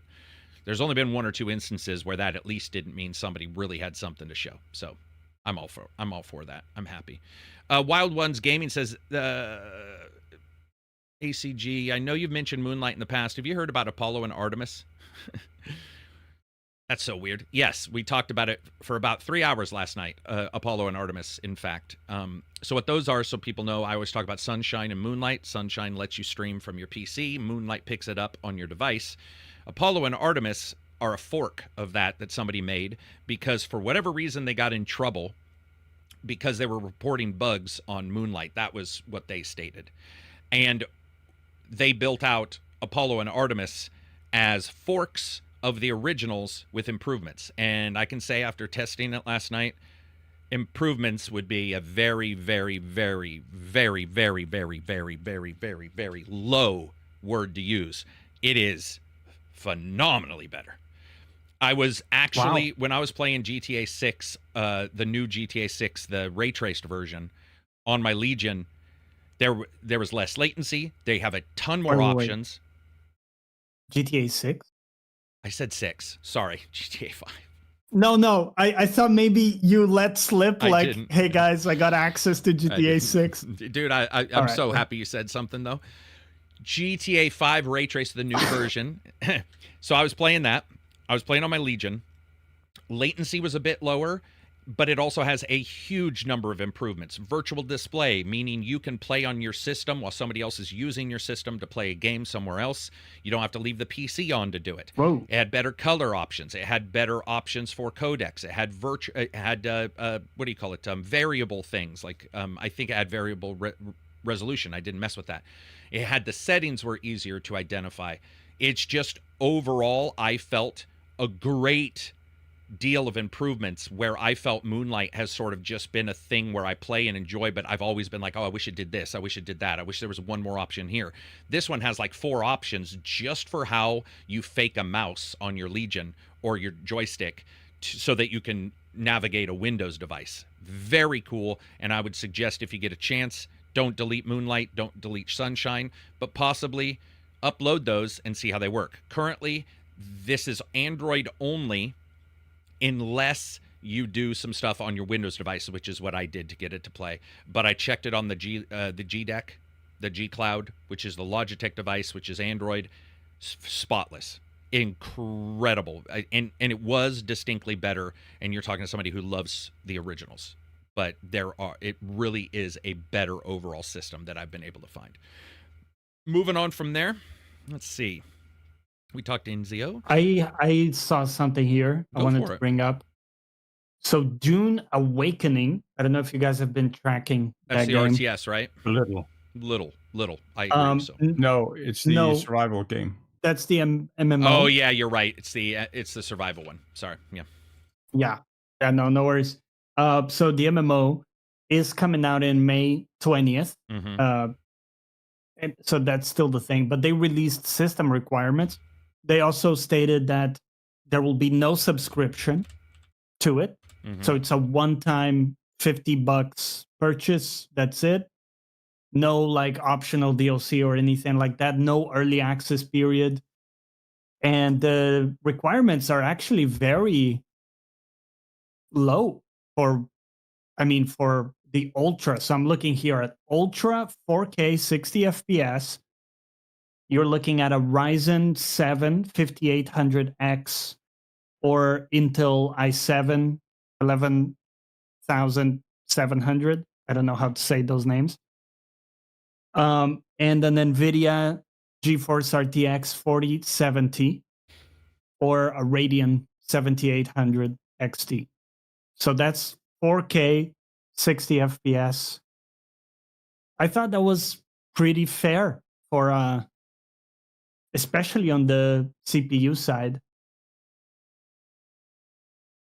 Yeah. Yeah, I just don't know how I think about it. It's a survival game. Yeah, no, that is true. But I do like those things, all of those things.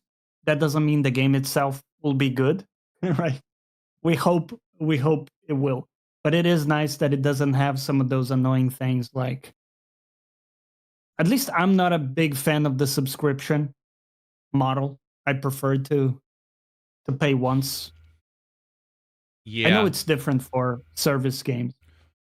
I just think we all need to be aware that every single way in which you purchase a game is reflective of how the game is going to have to continue to be profitable.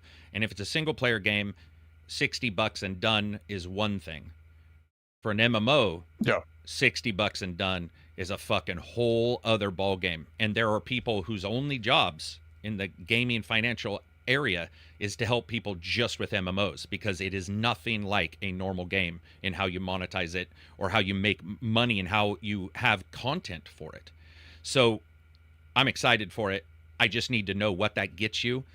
And I love the idea. I love the idea of just buying into it. But, you know, does that mean we won't know about expansions until we see how they sell? Because a lot of these games we buy into, in particular MMOs, I personally believe when you buy into an MMO, it's like buying battery life for your Switch 2.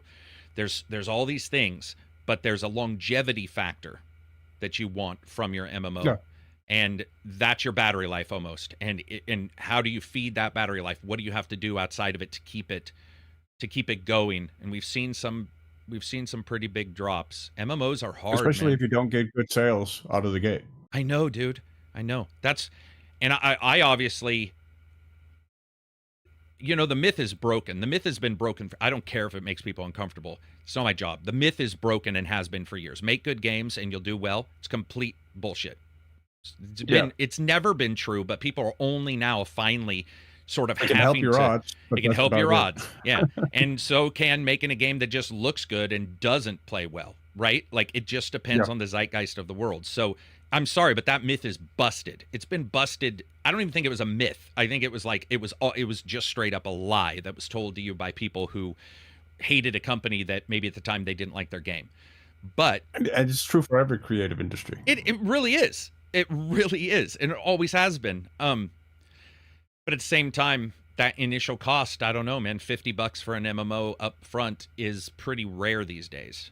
Not unheard of. We're going to get one now, but pretty rare. Well, Final Fantasy 14, for reference, you pay that amount of money as like upfront, and plus you have to pay a monthly, like $14 subscription or something. Yeah. So it's both. Well, perhaps a purchase and then perhaps they do purchases and then they just do purchases for the DLCs and expand. They're like, okay, so everything or cosmetics, just a hard... right? That can be another.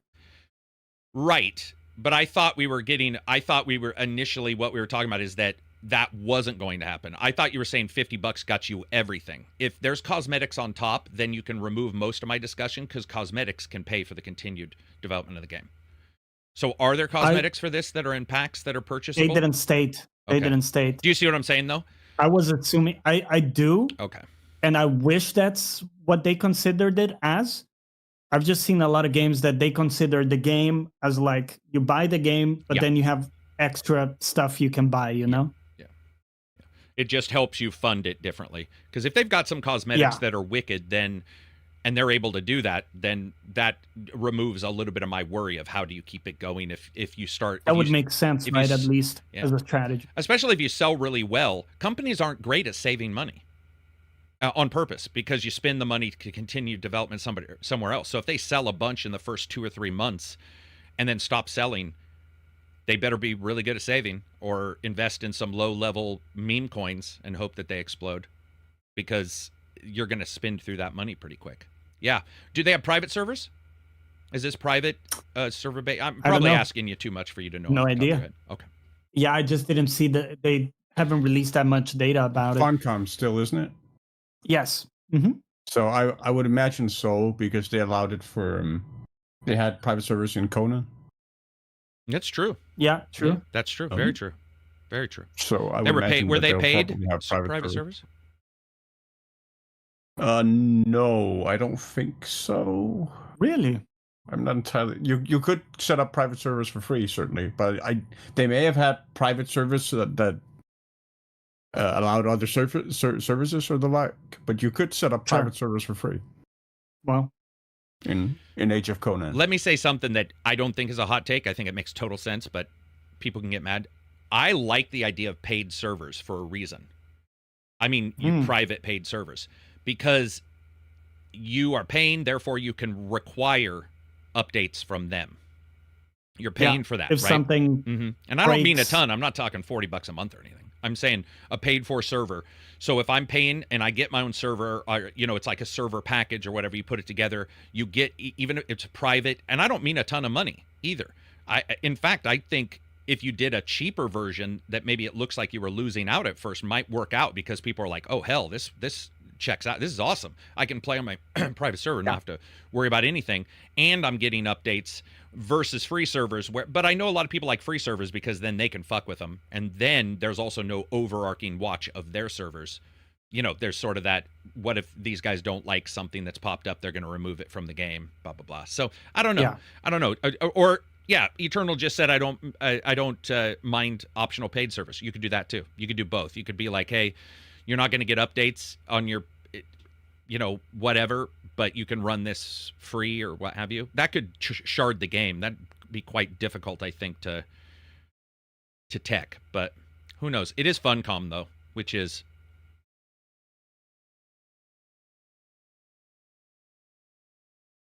they know how to adjust the truth.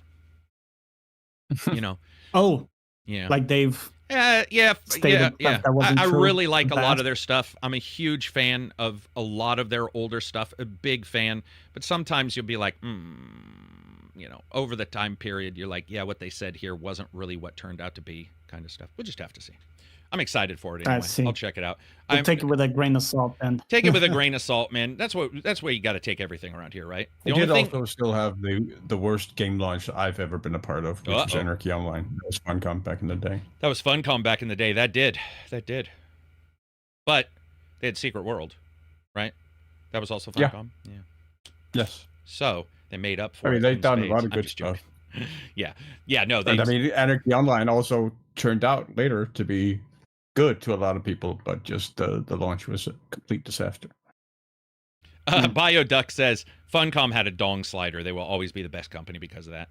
Didn't Cyberpunk also have a dong slider though? Because I think that just disproves the dong slider meaning it's good. Did they just show dongs? The size of the penis, they just showed dongs. Yeah. Right? Oh, you had size. Circumcised, uncircumcised, right? No, you could choose size too. I'm pretty sure. But you could choose which type. You could choose. There were like 3 types of penis you could choose between. Dude, you couldn't. There was no slider for size or anything. The role-playing options with penis size is cracking me up inside, though.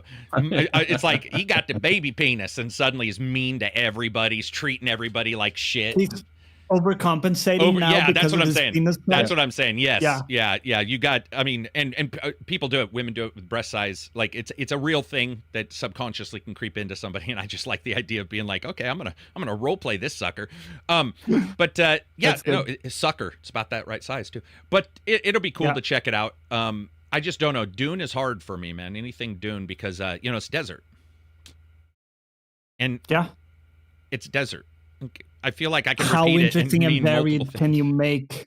Yeah. I mean, to be fair, like we've had some solid deserts, like what's the one we always talk about being a bit underrated? Not Dragon's. Mad Max had a good desert. I think Origins had a fairly good desert location in Origins. Yes. Yeah. But they're not MMOs. They're structured in such a massively different way than an MMO. Like if it's a resource MMO, maybe you go to the desert to get sand to make glass. I don't know, but there's just a couple. Had MMOs in the Arctic, right? Have we? Are you saying we've had ones in the Arctic? Is that what you said, Solar? Yeah, haven't we? Longest night. Well, that wasn't an MMO, but that was a survival game. The long night. Right. The one. I reviewed that thing like 9 years ago. Somebody in chat, can you help me out with that one? The longest night. Yeah. The long night. Something along those lines was based at that period of time. Yeah. Yeah. So. Yeah. The one good thing about it being in the desert too is that there are no trees, so no more punching trees for resources. Think about it. Right, but that's a little why I'm worried, because I feel like we're just going to be hammering rocks twice as much. Yeah. I mean, you'll be mining dust. No, not dust. Spice. Spice. Yeah. The long dark, I think, is what you meant to say, Robert. Yeah. That's what it was. Thank you very much. The long dark. Mad Max, Atlas Fallen, AC Origins, all of those different style of game, but you're absolutely right. They all had, I thought Mad Max's Desert's probably my favorite, because they did a really good job showing what those deserts could be like and how differentiated they were. Fine-ass desert. Yeah. You got a fine-looking desert on you. Yeah. Damn, look at that desert, man. Look at the form of that desert. That desert's thick. Okay, moving on. Now it's just getting weird. Let's see.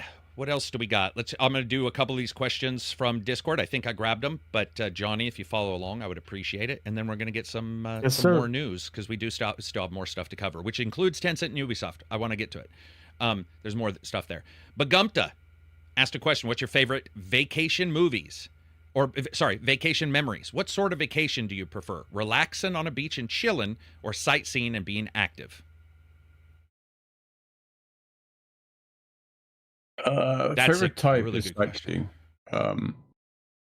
Like not necessarily even sightseeing as such, as trying to experience the culture of whatever place I'm visiting. Mm-hmm. So meeting people, eating the local food, trying the local food. That's a huge part of it. It's just trying to experience and expose myself to the culture. And part of that is also sightseeing, so like going to historical sites or whatever in that sense. Right. And sort of experiencing the culture through that as well. So through history, through language, through food is how I try to sort of. So ultimately, yours are more active. Vacations. Yeah. Yeah. Okay. All right. What about you, Johnny? Mine have always been chilling back with family, because I haven't had this thing of taking a big chunk of time as a holiday. For my entire 11 years of working, I usually take a week, or maybe I'll take 2. So it's not really enough time for me to immerse myself into a different culture or something like that. So it's usually more like, hey, let's just relax from everything. Maybe we'll go somewhere, but it will be pretty chill. So pretty chill, pretty laid back. More of a relaxation one than a sightseeing one. Yeah, is what you're saying. Okay. Mine is the less I see of the new place, the better. I don't want to sightsee. I don't want to meet the people. I don't want to eat their food for sure. I go to relax in some place with a different weather and to remove myself from the people I already know. So, and in the situations I know. Landscapes are interesting to me.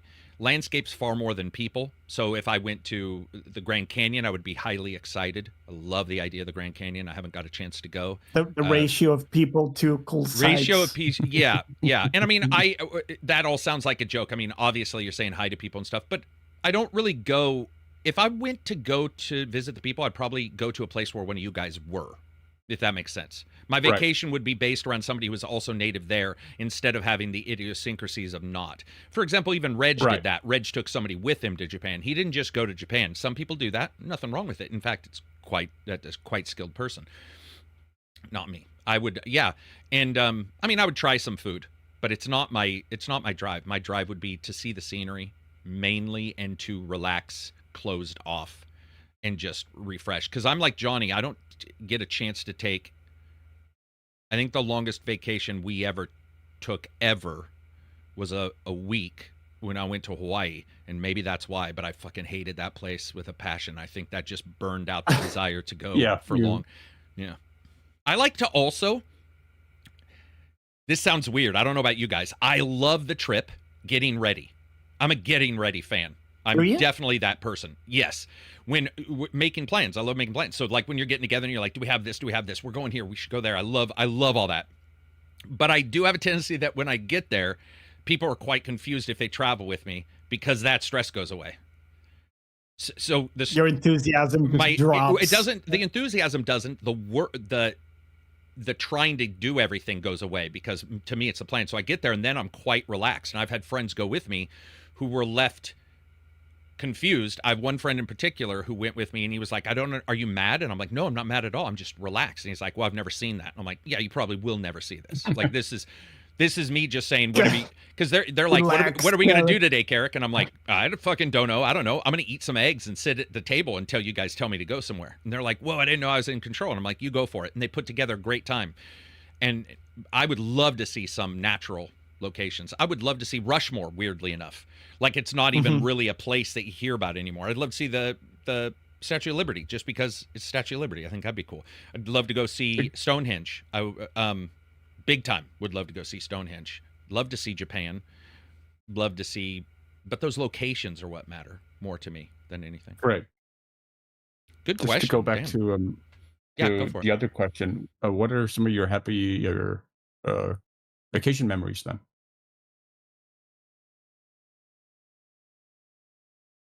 Or favorite?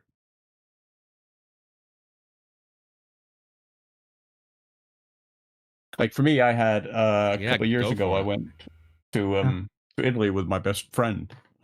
Is this the L-Man? The Amalfi Coast. Yeah. Yeah. Okay. We went to Italy, the Amalfi Coast. Just an amazing trip. Lots of fun. I actually managed to hike a bit despite my health. But yeah, that was amazing. Just meeting the local people in Salerno and around those small Italian villages and towns, and trying the local food, like the amazing local food in that whole in the Campania region, like where the pizza's from Naples, just over the mountains. It's just an amazing place. And yeah, that was an amazing trip. Yeah, you put pictures in the Discord, didn't you? Yeah, that was the one where you were on the deck because you were in the podcast. You tried to do a podcast from there, did you not? One time? Oh yeah. Yeah, no, that was actually... Was that a second trip? I went there twice. Twice. That was and fun. The first time, I went there by myself, and I did actually broadcast from a hotel in Sorrento. Yeah, that was awesome. Yeah. That was sweet. So an emergency broadcast, yeah. And then I went back the next year with my friend for sort of more in-depth trip. Yeah. Nice. Johnny, any really good I had super good memory? I had a really, really good holiday. So I was brought up in Ibiza in Spain, which is like a big tourist destination. It's got some of the biggest clubs, I think, in the world. And it's also got tons of beaches. It's an island. It's a beautiful island and stuff. So people go there, right?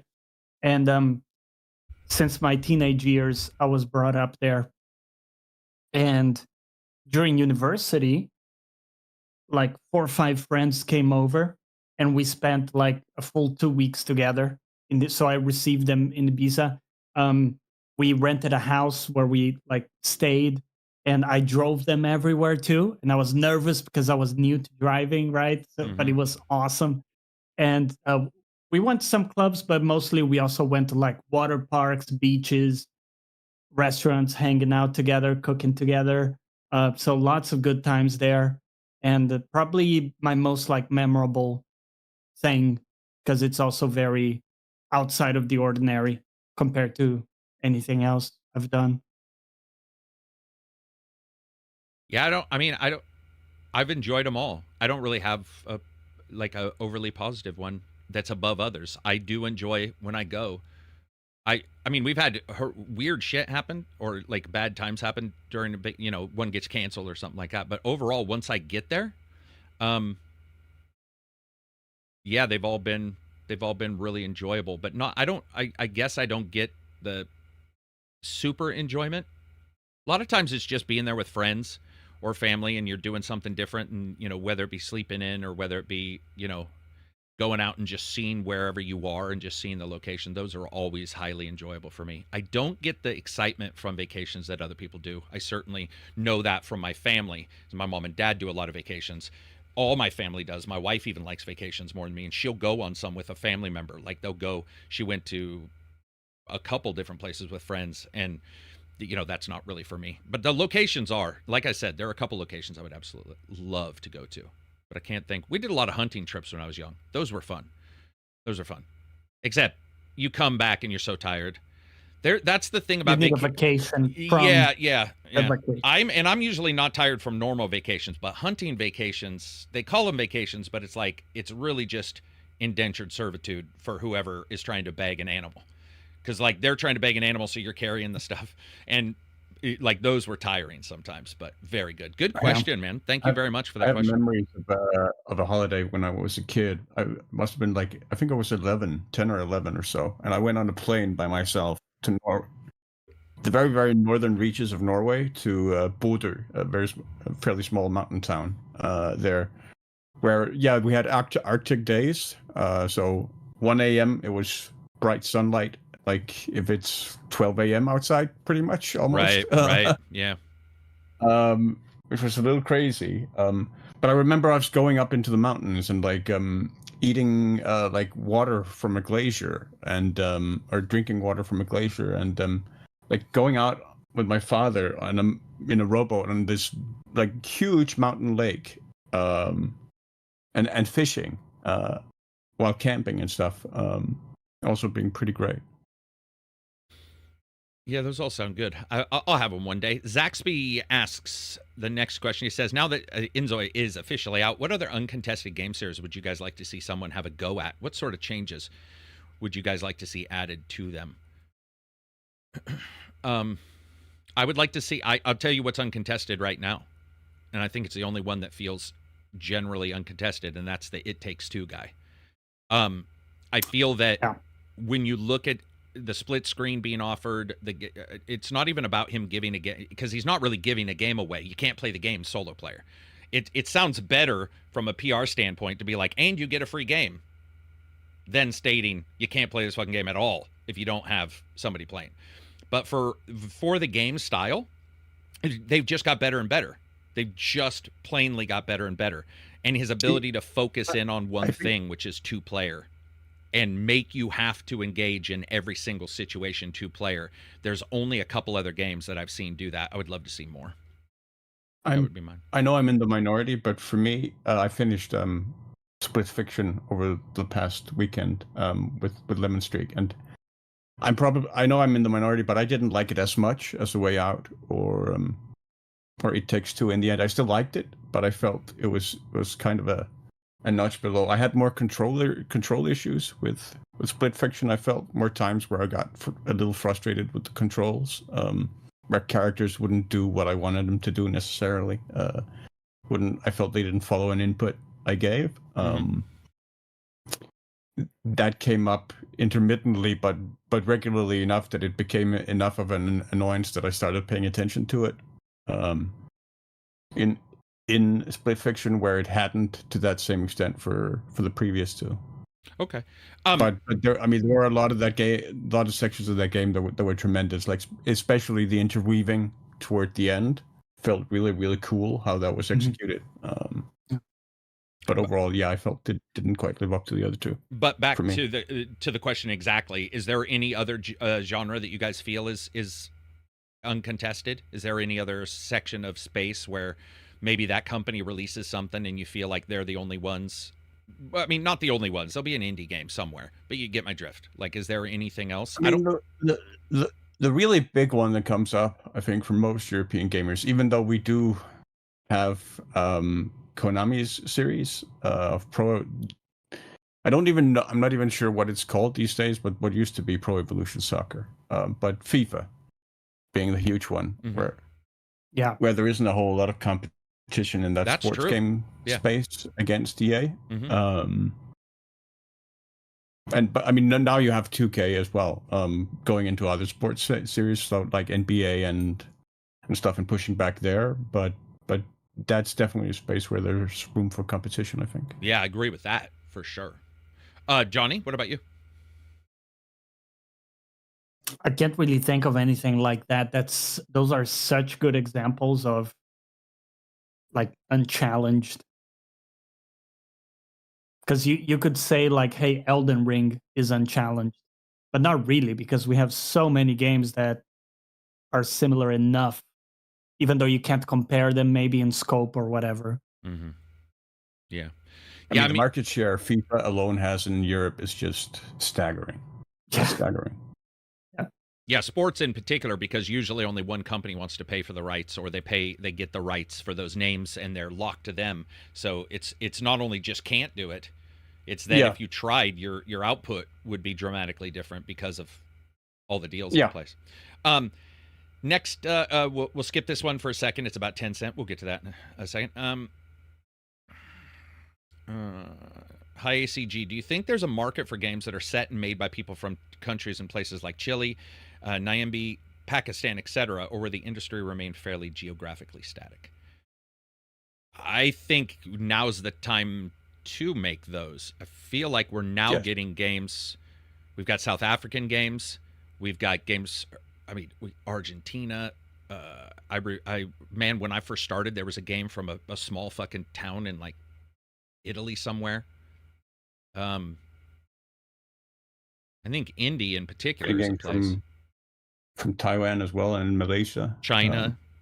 I mean, I think what we may be seeing though is that most of them cater to the audience that's the largest, which would be Western audiences, and Chinese audiences are obviously growing and getting. There is still a very, very Eurocentric focus on on the video game industry at large, especially in our regions. So I think that I don't think that focus is going to go away. But do I think there's a space for the smaller stuff? Absolutely, there is. And as Carrick touched on, I think that space is probably larger now than it ever has been before. I think the only thing that can pop up is we decided last night to just have a long discussion about like the politics of game release and where a game is from or not from, and what they're trying to replicate or not replicate if they're based somewhere else. And we were discussing the situation with like Ukraine and Russia and Atomic Heart versus Stalker, right, versus Metro, and how they're if the world's politics shift in one way, or the loudness of it shift in one way, could we? Because I feel like Atomic Heart, when I go back and look at it, I saw and could feel there was some pushback in particular for that, where even the Stalker devs were like, this game rated higher than we thought it was going to with all these issues. And I was like, yeah, I think so as well. Like there was, which gets into your subconscious, right? And then we had the guy who was he Bayek's voice actor, made his game based in didn't he make a game? Yeah. And we have South of Midnight coming up, and I can tell you this doesn't even have to be outside of your nation. South of Midnight is a Southern-based game. It's got Southern mythologies coming out for Xbox, and it's not lost nearly as bad as all the weird shit that happened with Shadows. But you still get people cropping up going like, oh my God, is it trying to push this or trying to push that? And when you look at, in particular, United States, there aren't a great deal of games that cover the South, because originally it was all about, the South is, only known for a certain thing like slavery or whatever. And you're like, come on, obviously not, right?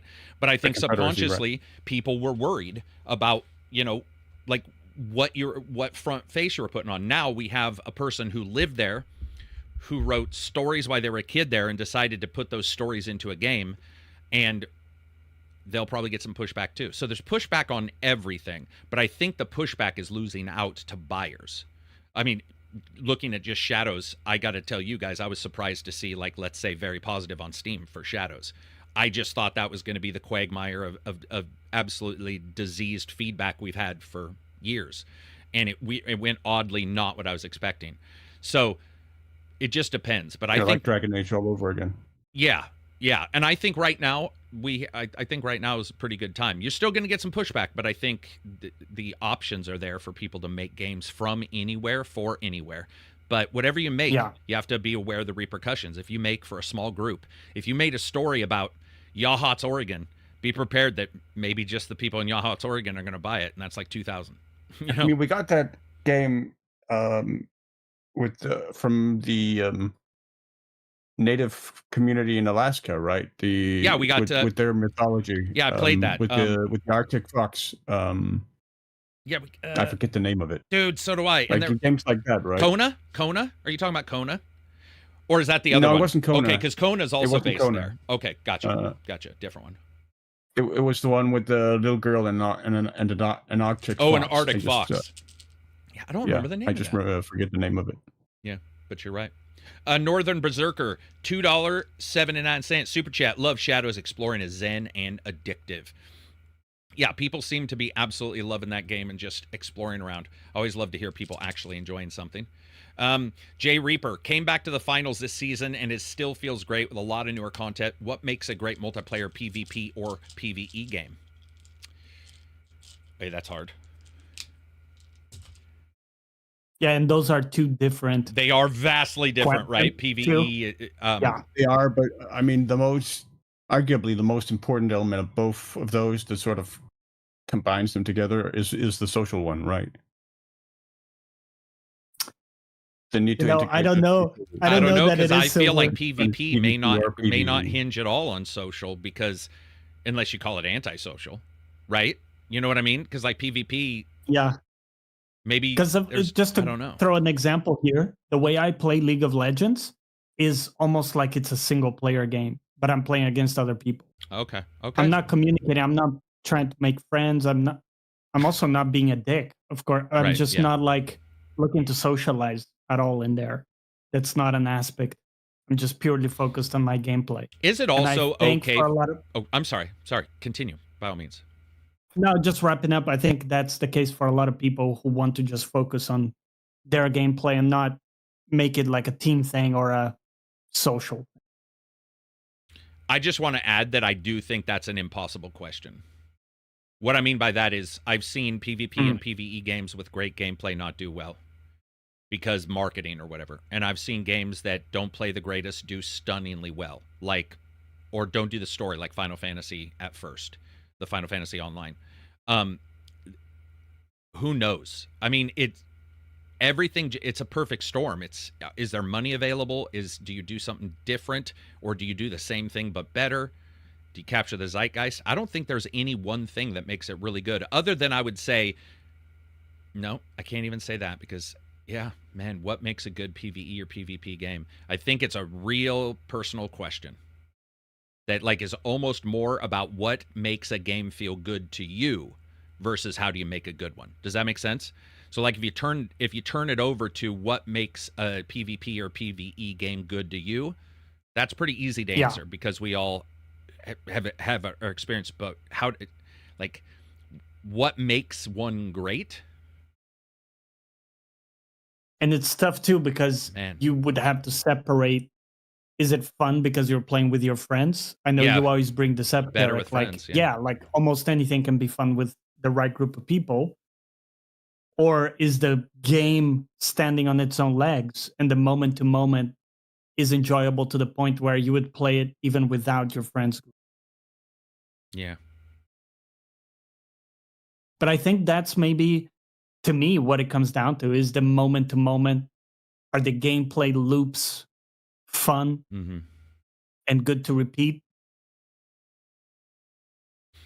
Yeah, I mean that's definitely in there. Yeah, I'm sorry, Jay. That's I personally think it. Tough one. Yeah, that's like an entire podcast with 5 honestly, developers. Dude, if we knew, we would be out there making the best PvP game. I've consulted on a game here or there where they'll be like, "What do you think of this?" Or can you help us with this or that? And I'm like, listen. I can tell you what is working and what seems like it's working against competitors, but we've seen games that when they launch, you have a huge groundswell of 50 people who love your game and think it's amazing. But for whatever reason, it doesn't catch on.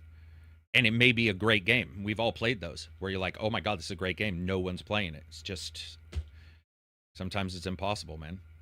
It's impossible to get it right. Master Paz says, what do you guys think of forced structure in game storytelling, like talking to teammates after every mission, like in Mass Effect, BG3, and other games like that? That's a good question. Wow. Hadn't thought about that. Do you? I think it's a necessary mechanism for exposition delivery. And a lot of the time. I think it's a good bookend for start and finishing to tell you you're done with whatever that mini chapter of activity was. Like that, and it can be a nice little reward mechanism too, because you could be being rewarded with a piece of information that seems, relevant, that maybe helps you make sense of what's going on more, or maybe you're learning tidbits. Yeah. Dude, that's a good question too, because I do hate one part of this.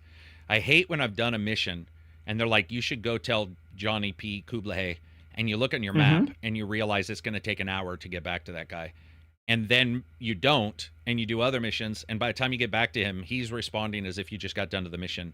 So I guess that's you still one got of the context. Do you know a game that fixed that, by the way, really well? Mass Effect, with the quantum entangled communicator. So when you did have a mission that involved the elusive man or whatever, you didn't always have to go back. You just, or wherever, he would just hologram you in. That was super smart. That was actually a very nice way of handling it. So sometimes you had cutscenes on the ship, other times you had communication, but you had the communicator. You didn't have to go back, because that's one thing I hate is like, you need to go tell the king you've done this. And I'm like, bitch, by the time I get there, all of his runners are going to have told him. Like, you guys... you guys should already know. I like the way some of these hub world games do it, where it's almost optional. So you can't, once you finish a mission, you can return to the hub and talk to people. There's a very good chance they're going to have some different dialogue. They might reveal some different things. They might move on to a different location. I'm now thinking of like Souls and stuff. Could be done in a different variety of ways, but I think that's cool, because you could choose to engage with that if you want to, and if you don't, worst thing is you're just missing some narrative. Yeah, if you don't care about it. I would agree with that as well. I think that the ability for you to go back and decide, do I want to go? And if you do, you're going to get the narrative, but you'll still get the bonuses if you don't. You're still going to get whatever. You're still going to get the positives. Whether it be items or experience, if you go back or not. Probably the best. Yeah. Any other questions that are in that list, Johnny? Those are the ones that I got. Those are the ones that I could see. I mean, I see one here from Colis. He was saying, this is more for Carrick. You've mentioned a few times about writing novels and your love for TTRPGs. I was wondering if you have a world building Bible or something similar to keep track of everything. And if so, what do you use? Also, what do you do when you have a creative block? I've been using a mix of World Anvil for the Bible and Story Engine decks and their deck of worlds when inspiration escapes me. Yeah, I'll keep that one short. Yes, I definitely use Legend Keeper instead of World Anvil. I know people like World Anvil, but Legend Keeper I love. I've used it for a long time. It's great. And then I use books, TV shows, music. I don't really need... most of our D&D is off the cuff when it comes to writing itself. I usually don't get writer's block. I do get mental fatigue, though. I find that visual music works. Music, weirdly enough, like this, if you have cyberpunk vibe-ish on the background, at some point I'll find myself thinking of Blade Runner, and then I'll be back into, whatever mode I need to be But you don't into. need to do something specific to like decompress or get your creative mojo back. Like I said, music, movies, and TVs are the way I do it. I'll just be playing. If I realize I'm like something's not working and I'm not really coming up with an idea, or I don't really force myself, but I would say I just listen to music, and at some point you'll find something that just I'll realize, oh, that's all I needed was to just get out of my head. Like some people say, go for a walk. I think the same thing happens. I don't need any. I think the insider, the information you get from a lot of writers who do podcasts and stuff is that they'll tell you little tricks they do, but when you track down all those tricks, it really is just taking a step back. I mean, that's almost 99.9% of the time somebody would be like, oh yeah, I had writer's block. What did you do? I walked. The other person says I paint. The other person says I did music. One person says I meditate. And you're like, shift your focus, so right? all you really did was just make sure to walk away. Like that's the end. Yeah, that's walk the away. End game. Get some distance. Yeah. But the tools he's got are great tools. I don't use the story cards he's talking about, but I did get them on Kickstarter. They're very good. and they're really good for new DMs, or good if you want to create a character and get some random ideas. Any random generation stuff is really good if you're at a block. You guys have had this, right? You're making a game, or you're making a character in a game, and you're like, I don't even know if I want him to be male or female.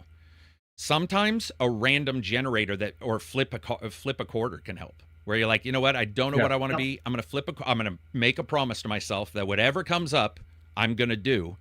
And you flip a quarter, and then pretty soon you're like, okay, now that I'm forced, because it's analysis paralysis at some point. Some point's just too wide. Yeah. And also, so, like when you're designing NPCs, for instance, it can sometimes be fun to like make a trait meter and then roll a 100-sided dice, and then if you roll within, say, 80 to 85, maybe that character has a limp. If you roll 85 to 90, maybe that character only has one eye, or whatever. Like where there are various random traits that you can give to NPCs that give them some type of character or something that you can then you can build from that. Yep. And sort of put flesh on from that.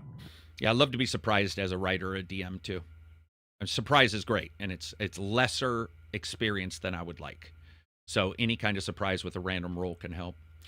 So let's talk about Tencent and Ubisoft. So first, I guess easiest way to probably crux this all together is that this, as we know from the paperwork, this was in discussion prior to Shadows. So Shadows and how it did is not impacting. This deal was done prior to that. This deal was all set up. But basically what happened was Ubisoft did what I think was one of the only ways they can do it without giving somebody else command. They basically already had Tencent involved in the major company. So instead, what they did was they made a new company, took their major IPs, and basically moved those IPs to a new company focusing on those IPs, and then resold Tencent into that one as well. And basically ended up getting some money from Tencent, some seed money for this. And I honestly think it was a pretty smart move, because if you look at I don't know if you guys have had a chance to see the contracts, but if you look at the contracts, it's actually pretty smart. It restricts Tencent from doing a bunch of stuff that people would worry about. It restricts Ubisoft from screwing Tencent over. It keeps them at a sort of a status quo of Ubisoft running it, but Tencent still being able to, correct things if things went weird, or try to get them corrected. It also, for now, splits those, I think, into where they need to be, which is they haven't done great in a lot of places, but they have done great in some places. I think it splits the best ones, or the best chances of success, off for them right now, and lets them control it. Because I think we get, you and I, we all do this. We talk about the stock as if it has any indicator in the game. And I think one of the best indications of that being total shit is look at Valhalla doing insanely well, and it didn't raise their stock. And you'll see people say, oh, if Shadows sold 8 million, it still couldn't get Ubisoft out of its situation. Correct. Its situation wasn't helped by a game that sold more than most every other game. Like, it was already in that position. So whatever position they're in wasn't going to be saved by a smaller game. That Valhalla was insanely, to the point of COVID helping it. It was beyond belief amounts of money, and it still didn't help them. So it's like they split it off. They have rules against basically either one of them leaving too soon. So you can't, even if they do have an issue with how things are done, one can't just jettison and say, I want all my money. The other one can't jettison and said, thanks for the money. So they've got a lot of idiosyncrasies in the contract that basically bind them together to hopefully get the most success out of Rainbow Six was the series, and then it was Assassin's Creed, and it was, do I have notes on this? I don't. Far Cry. So they've sorted those out, and then people are asking me, does Rainbow Six include Splinter Cell? I would assume so, but it doesn't. Obviously, neither one of these three categories brings in Beyond Good and Evil. So that's still with the old company. And I think that's also a positive, because what it does is, whether it's good or bad, whether they cancel that or not, because it is still being worked on, whatever happens with these, it lets them sort of separate a little bit more, because they have some big tent poles. They are a pretty big tent pole company. And so I sort of like them splitting off. We'll just have to see how it handles. I think that's also because Beyond Good and Evil is worked on by, isn't it the main team in Montpellier? Yeah, it's not. Yeah, it's not the main French teams or anything like that. It's one of the side ones.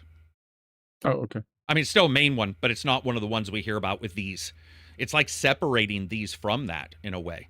And I mean, it could turn out to be absolutely terrible, but overall, I'm not too fluxed by this. Basically, they said it marks a new chapter for the company. The investment from Tencent is expected to just strengthen their balance sheet, obviously, give them the money they needed, and provide a bit more flexibility to support their franchises and reduce debt, things that we expect to see. This, by the way, also another indicator that this has nothing to do with Shadows. They're still waiting for this to actually be accepted. They say at the end of 2005 is when that'll be, completely written out and be 100% accepted. 2025. 2025, yeah. 3025. They're in league for 100 years. That's the other thing that I thought was awesome is it was 1.6 billion, 1.25, sorry, investment from Tencent. And they get 25% stake in the entity when it comes to profit sharing. So they get 25%. Yeah. Okay. So that's pretty good for them. Is that big enough of a stake for them to have like really big sway in decision making? No, in fact, I'm pretty sure they even stated that that's not what this is even about right now. It is. Okay. It's basically them almost mimicking what they had originally. People were worried about like the board and all that kind of stuff. Sure. If it did, let's say we just went with like you don't ever see this, but let's make it up. Let's say you had 4 people, 3 of them are on one team, 1 on the other. So 25%, 75%. That still means you have to figure out how the 25% person is going to win if they try to pull something cagey off, right? So yeah, that's yeah. In fact, it really is just simply, honestly, it just allows Ubisoft to do it and have the finances to make it actually have an impact. Alone, they probably wouldn't have had an impact. So the idea of separating it, them and Tencent go together. I saw people saying, "Oh, they wish it was Microsoft or Sony," and I'm like, well, I don't know how much of a change any of these companies are going to make. In the end, it is Ubisoft doing it. Like there's that, right? We've had a lot of these cases of Tencent buying either whole studios or companies or shares and stuff. Have we seen any cases of them doing something like really questionable with that? Have we seen like, I don't know, a studio release something that made no sense just because? Not more so than any other major publisher. Not more so. Because people obviously demonize Tencent a lot. And of course, there's good reason for some of it. But I always think, like, are we kind of exaggerating how bad it is? I would say that we are exaggerating that it has factually been bad at times. That we are exaggerating situations that have factually actually occurred. Yes. Yeah, so there have definitely been problems, but of course we'll exaggerate it. Right. That's sort of so it's more the fear of it becoming you don't want to, a runaway monopoly, whatever. Yeah. But I mean, the fear is also that if they continued the way they were, their stock price had been going up because the rumors had been going on. The stock price had been going up. And when you saw that stock price going up, I got to tell you guys, as somebody, if anybody tries to tell you they know everything about stocks, like full of shit. The weirdest shit happens. That's why you'll get billionaires turned into zeronaires like in a day. Just the craziest shit. I remember watching a couple times with a big game that they released or a game that didn't do well, and watching their stock do things that just seemed strange. Just like the impact didn't seem there. It seemed there. I mean, the whole GameStop thing from a couple of years ago, right? Yeah. And in particular, the Valhalla situation where you're like, wait, what? Like, what is going on? Where you see maybe almost resistance of movement in a particular direction where it's all about perception. Yeah. Well, yeah, there's definitely, it really doesn't matter. It is all about perception. But ultimately, it would be great if they could continue on their own and fix what they have. But I think this also puts a stress on them to make sure that they continue to fix their situations, fix their issues. They certainly fixed it with Shadows. Whether a person likes Shadows or not, it's doing quite well. And it's gone out the other end of all of the situations and complaints that came up, some of them real, some of them not, but they came up, and they fixed a lot of stuff.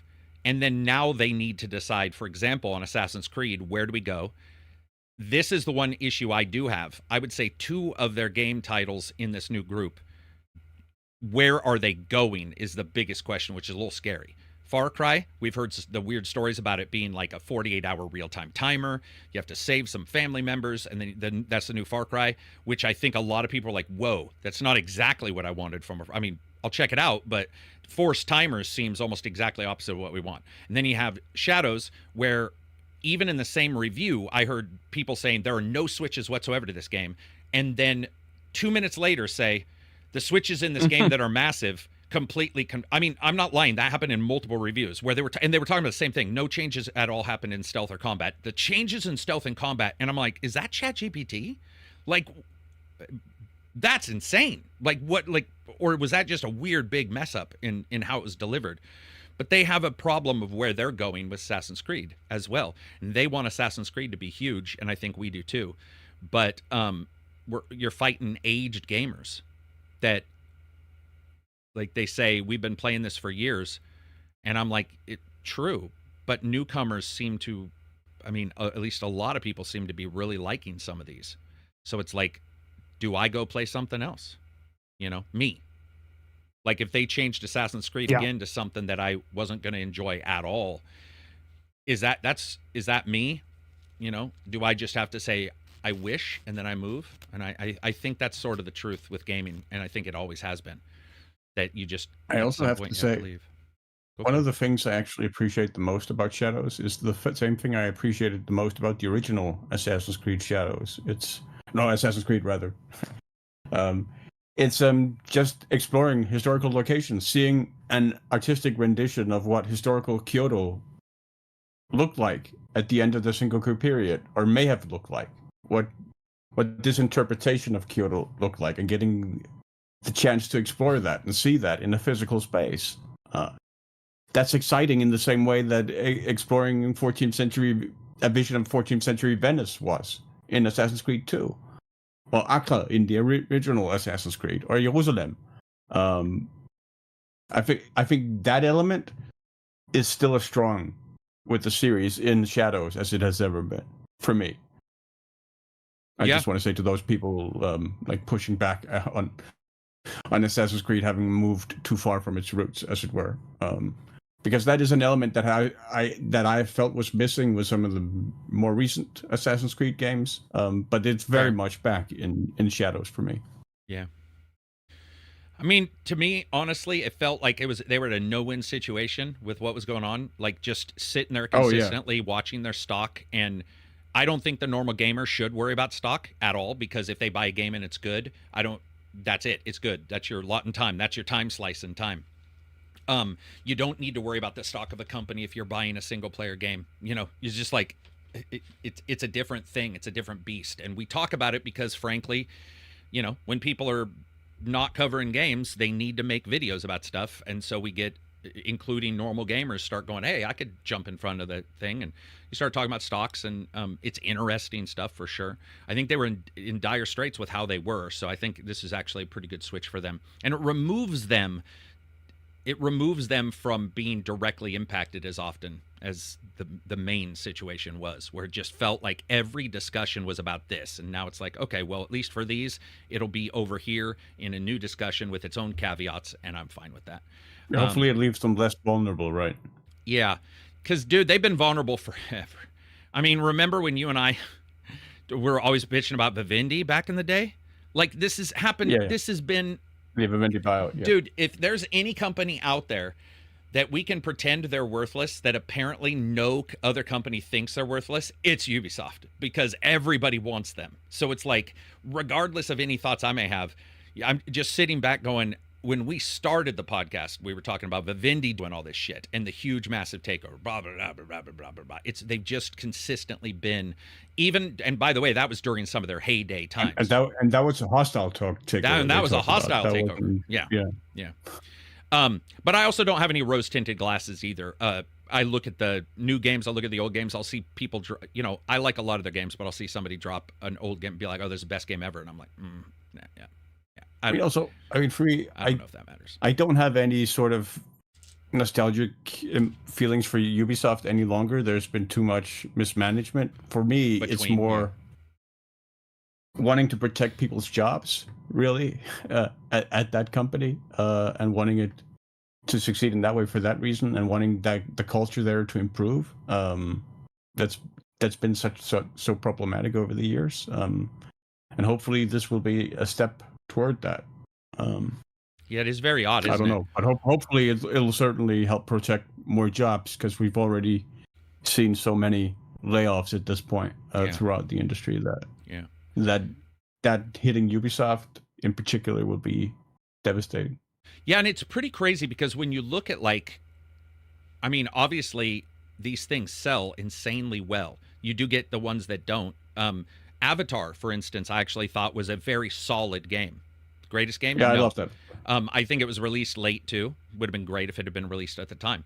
But Ubisoft has these fans who buy 15 to 20 games a year. Like their fans are game buyers.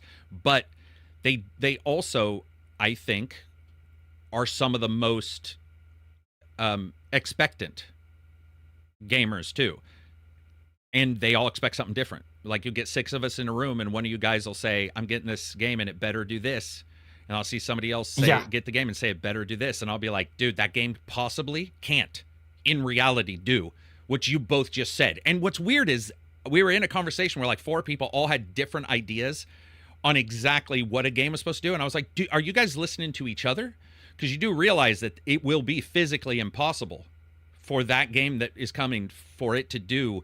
And you guys just said it to each other, but you didn't even notice. They were completely oblivious that what they were talking about was absolutely opposed in multiple ways. That would be impossible to do. They wanted directly opposite what the other person wanted. And you're just like, damn, man. It's like I said, making a game would be tough right now. It'd be a difficult situation. But for them, I think it's a good way out of the initial current oddities that are going on with them, and gives them a step in the right direction. I would say Tencent, I got my own thoughts and I've made them clear.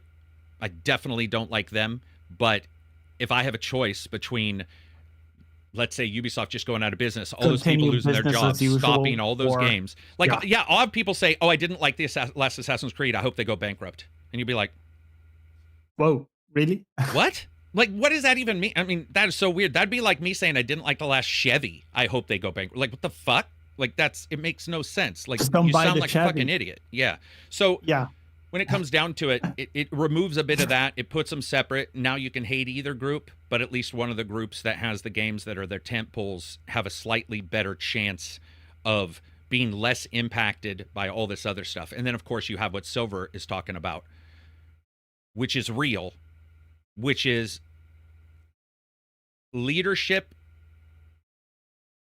and our opinion of it versus what's really going on, and how those games get made, their length of time, how big how they want everybody to work on a game sometimes. And so you get these long, this long list of credits that had it been at the end of Shadows and all that kind of stuff. And you're like, are there better ways?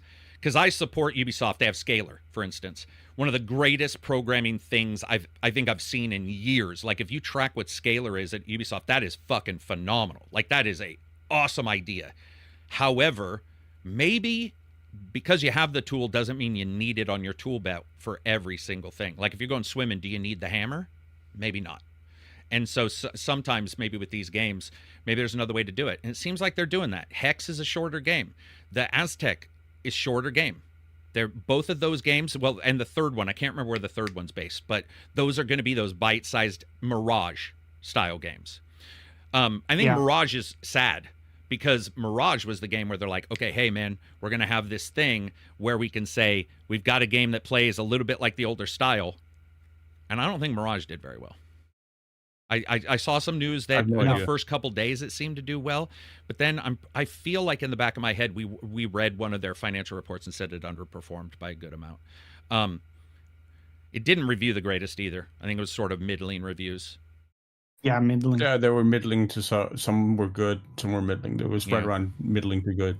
Yeah, which also reminds me, dude, of like Call of Duty when everybody was like, "We want boots on the ground," and then we were all saddled with the digital herpes version of Call of Duty and had to play through that Call of Duty fucking World War II game, which just like, dude, sometimes maybe you shouldn't listen, you know, as a developer. Sometimes you maybe just need to do your own shit and then deal with whatever those repercussions are. Yeah, be interesting times, man. I do wish it was somebody else, but such is life. If I had, what was it, 4 billion? Was it 2 billion, 4 billion? If I had that much money, whatever it turned out to be, looks like 1.6 billion. If I had 1.6 billion dollars, would I have invested in Ubisoft? Probably not. To be brutally honest, I would have probably bought some crypto coin or something. I don't know. Probably wouldn't have bought into a gaming company these days. It seems pretty rough. Seems like a pretty rough time. Pretty volatile. Yeah. It's pretty volatile, man. It's like when you see it these days, it's like, man, you have no clue. And we've seen some of the greatest companies fail completely for 2 or 3 titles. What else do we got outside of Tencent? Yeah. Oh, go ahead. And to Johnny's point about like being concerned about consolidation, I mean, Embracer showed why that is an issue, right? That you don't. I feel like I forgot about Embracer until you just mentioned it.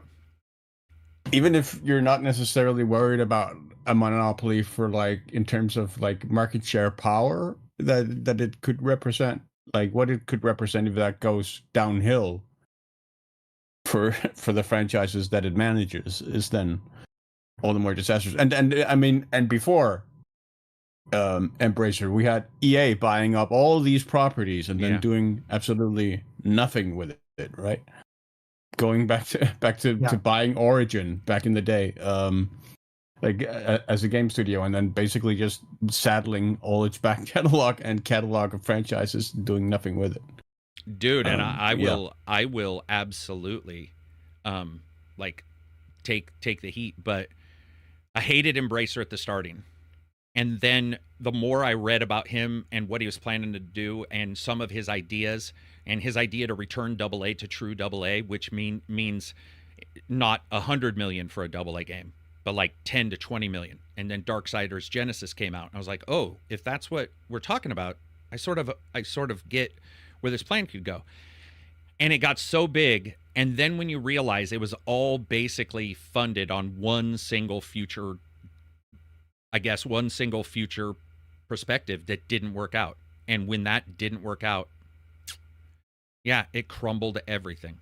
It's just such a,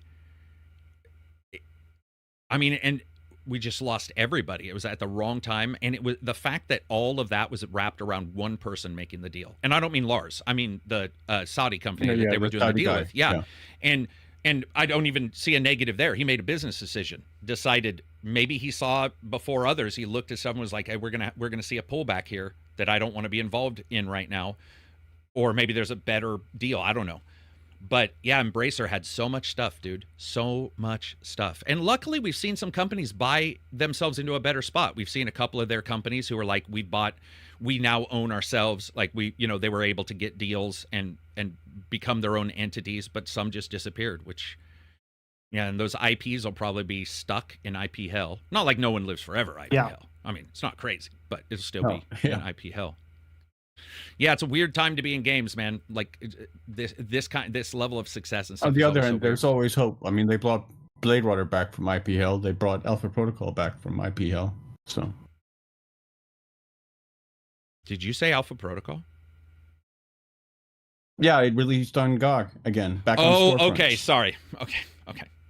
I'm totally fine with that. I misread what you were saying and was like, "Oh my god, as a new they're doing a number 2 game." Yeah.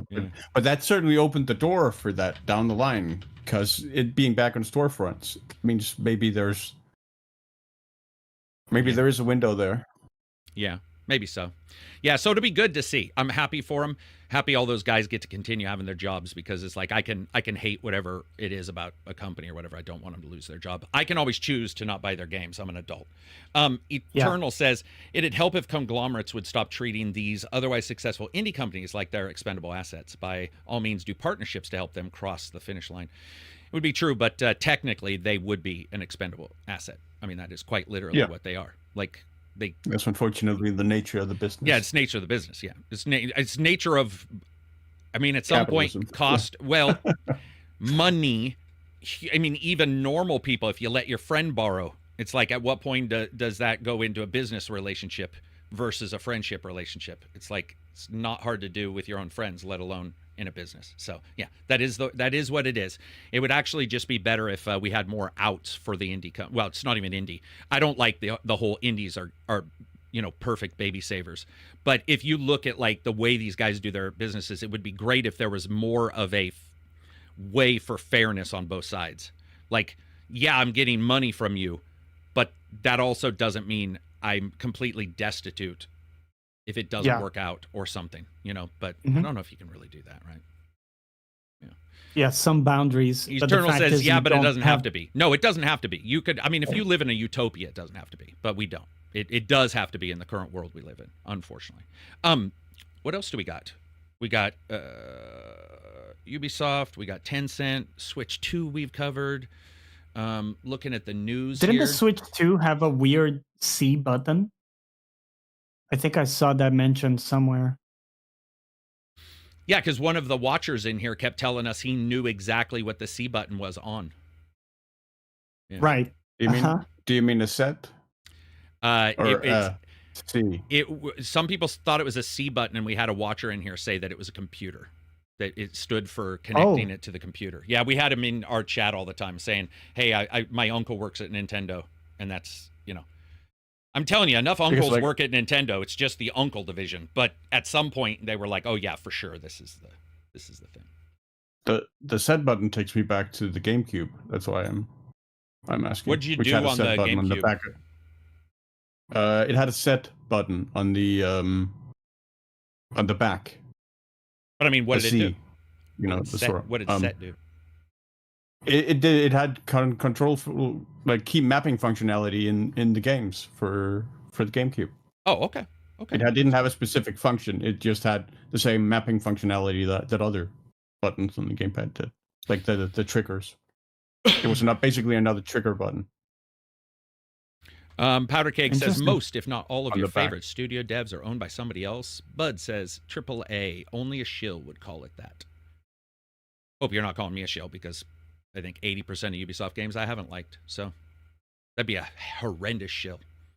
As a gamer, if you recognize these two companies, one of them, the best even way to do it is connected, to disguise it, are destroying the whole community industry. Why would you ever buy any of their stuff? I think the extra button is for the magnetic connection. So that was the other thing about the gamepads, is the magnetic connection. So supposedly the pads, the Joy-Cons can pop off. That was one of the things we heard about a long time ago. I liked the idea initially, but you're really going to have to turn it and pop it off, because if you don't, you're going to be pushing on it and it's just going to roll off if you push too hard on a thumbstick, which I do. I get in the games, I'm like, and I push pretty hard on the thumbstick. So yeah.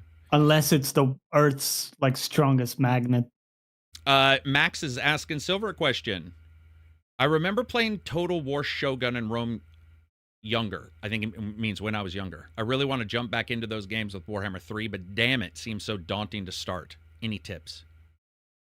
Yeah, no kidding. I can definitely understand that.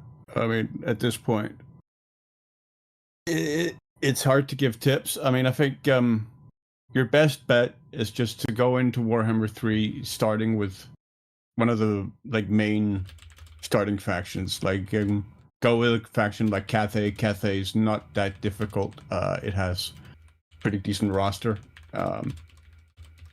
You can do pretty well with them. Empire is going to be a little harder. I feel like there's more of a difficulty curve there than there is with the Cathayan factions. So go with Cathay to start with, and then see how that goes. Especially, you might also feel a connection there between Cathay and Shogun.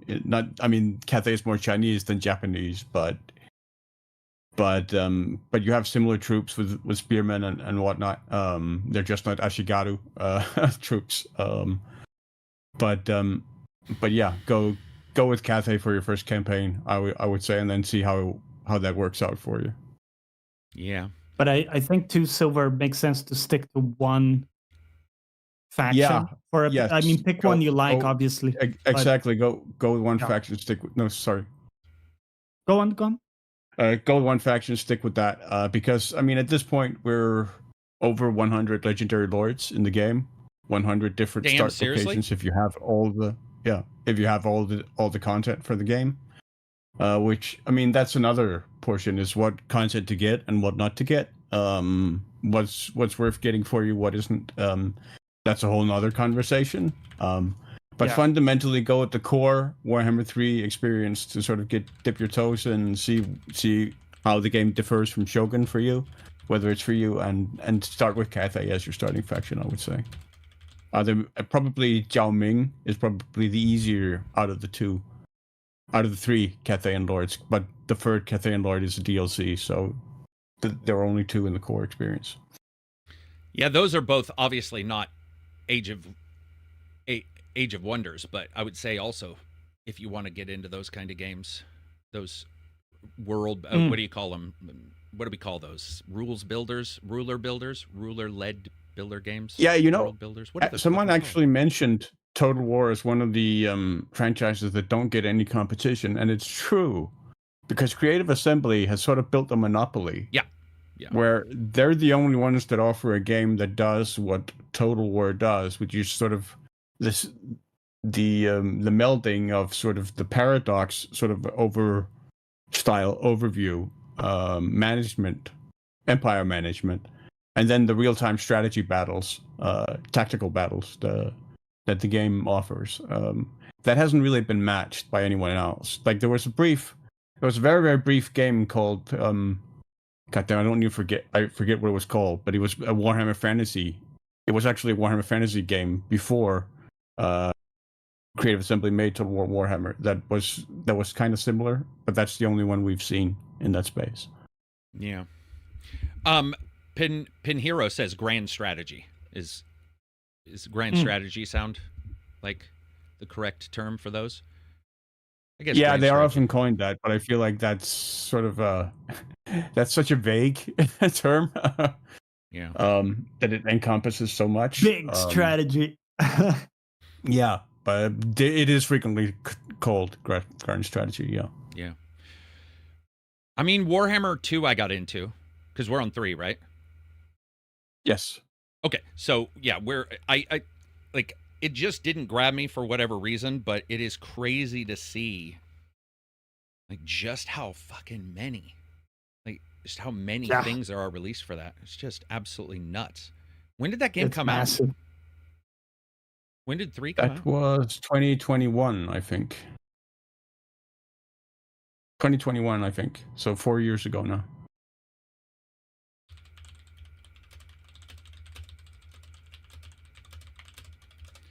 I think when so I'm just talking with Eternal. He's discussing that about the expendable devs, and he was saying that he thought because as everybody knows, like the Hi-Fi Rush devs were already being shopped before Microsoft bought them, and he was saying that he thought that, I mean, overall, because it didn't do well, Microsoft should have still held them, or that Microsoft had bought them to fulfill a gap, but Microsoft didn't buy them.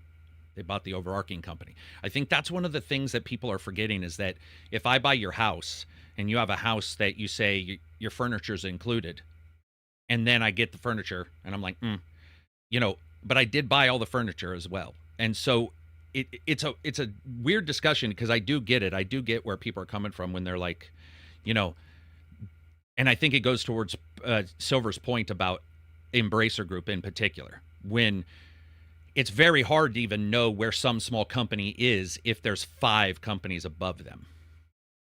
So and then you're like, oh well, 5 companies above them made a choice, they're gone. So I mean, at some point, I guess your real thought would be almost like what we see with Sawyer, who made Pentiment. He can't make a game like that all the time. That's not going to work. But he did state after continued success, they let him make a game. He was like, I want to do this. I'm not happy. I don't want to work on these other things right now. I want to make this game. And he was able to do it. The company was like, okay, let's do it. And that worked out generally well. I don't, obviously I think that game's budget was so low compared to what we see in other titles. But I think it's good to remember that it's like the bigger these companies get, I mean, that really is what's going on. It's like at some point, it's not a charity, no matter what. And if there's a loss, your best bet would be to take those people and put them on other games, which by the way did happen. That was one of the stories that didn't run, was that a lot of these companies that were sold or shuttered, their people, not everybody, but people do move to the other parts of the company. There is that. Right. Yeah. It's unfortunate because no matter what, if it's called a reduction, it is a reduction. Something's being reduced somewhere, which it's unfortunate. I mean, you could say that there's too many people at some of these companies and they blowed it up too. We've seen that multiple times. You guys don't see it as much as I used to, but 10 years prior, you would see that shit where the company would release the game and the very next day you would have 40% of your layoff because those people who were creating were not creating. They were legitimately, there was nothing there and no money coming in to create another thing. It was all based around that one game. So I think the other thing the industry does that is weird, but it makes sense, is most of the industry no longer makes one game. We're even seeing that smaller companies, they're making one game and preliminarily testing another game. And you'll hear even the small dev teams sometimes be like, yeah, we've got 9 people working on this and 2 people over here working on what we may work on later. And if your game doesn't do good with the 8, those 2 may not be working anymore either. So it's like, gaming is definitely forward thinking more than it was ever. I would say in the last 10 years, it's become definitely to the point of it doesn't matter. You'll hear people say it's stockholders or whatever. Dude, I see it with people who, small teams that have no stockholders and they're looking 3-4 games into the future. And whether that's by necessity or just because that's the system they grew up in and maybe they need to not do it, I don't know, because every team's going to be different. But yeah. It sucks, man, because there was a period of growth there that I feel like it was really, I still remember us talking about it where everybody was hiring and I was like, dude, it's impossible. There's not enough people buying these games. It's sustainable. Yeah. Yeah, you could see it. We talked about how weird it is. Sorry, continue. No, go for it. What were we going to say? I was just going to say the weird dissonance between the market growing in terms of games market, but all the layoffs continuing as a trend. Yeah. And, that's hard to make sense of, but there is often also like a delayed effect. Like there's more money coming in, but in a way that takes some time to kind of come into effect because there are things that are also being rolled back from a prior period. They're still paying off stuff from other parts and still paying off investments that they've made too. So it's almost like what's happening currently doesn't always describe what the company is going through. Yeah. Yeah, it's just weird. I don't know, man. Yeah, it's a weird situation. And I think that growth remember when I earlier said some companies don't seem great at saving? That I feel like that pops up too, and you probably don't want to. I mean, maybe there's all kinds of financial reasons you don't want to save too much. But when you look at how much a game costs, saving too much could be well above $200 million. And maybe some of these companies are like, oh, we want to keep that. You want to keep moving. You want to keep spending. You want to keep whatever. And then whenever it fails, even one time, it craters everybody, which just sucks balls because you're stuck. Go ahead. I feel like certainly for a lot of the publicly traded ones, it's a question of having to constantly project growth that you have to do year on year. Yeah, true. Whether it's sustainable or not, you have to constantly project growth. There's a constant need for that for shareholders, because the moment you don't project growth anymore, you're no longer viewed as a healthy or viable company. Yeah, but that's why I brought up that if it was only those with, shareholders, that would matter even more. But we're seeing it with non-shareholder companies doing it all the time. Yeah. So it's like, yeah, we are. Yeah. But who are they reporting to? I think it's just a mentality that or that's a growth what I fixation think. sort of disseminates itself. Yeah. That's what I was saying earlier. Is it could be that when they started making games, that was whatever company they were working at. Then they maybe went off on their own, decided to make their own, or maybe they heard about this before they make a game. They make it and they think that's the way it should be done. And it's like, well, maybe now that we're looking at the competition that we have in gaming, which is ridiculous now. The competition it's not even, it's almost past competition. It's almost like competition doesn't matter as much as getting through chaff. Just getting your message out is what matters. Like the competition, in a way, could take care of itself because a lot of us are anti-competitive, meaning if Battlefield's doing good, we're also looking for the anti-Battlefield. I think that's fair to say. So we're so you might find those people. You might be able to sell to those people. But yeah, I would say the growth thought process is definitely for sure a thing with everybody. It definitely, you see the occasional company that doesn't do it. Spider, by the way, Spider Software, just want to shout those guys out. They're one of my favorite developers of all time. Those guys are like, growth? What's growth, man? We're right here for 15 years. Go ahead. That's also why I get very nervous when there's a small developer that gets a blockbuster game that goes gangbusters, and then immediately they start expanding and they start buying studios in other countries and expanding. Like IO. Like IO's not necessarily. Do you mean IO Interactive? Company. Or are you talking about IO? IO Interactive. Okay, sorry. Yeah. Continue. But I mean, they were about to go under.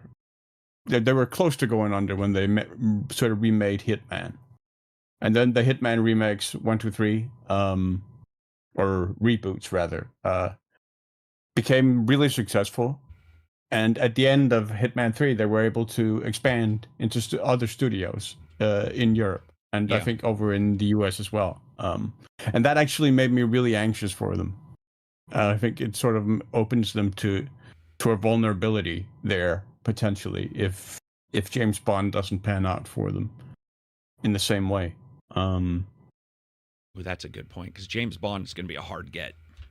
Not a hard get. Sorry, they've got it. It's going to be a hard delivery, hard landing for them, because you're going to have to differentiate yourself from your James Bond ripoff. That has for years been almost talked about as like, I don't like James Bond, but I do like him. And now you're like, from the people who brought you the thing you liked because you hated something else. By the way, I'm not saying everybody hated Bond. I know a lot of people who were not fans of Bond, but were big fans. Big fans of the Hitman stuff. Those games were so good, dude. I know some of you guys don't like Hard Money or Money Talks. That's a fucking AC/DC song. I can't remember. Blood Money.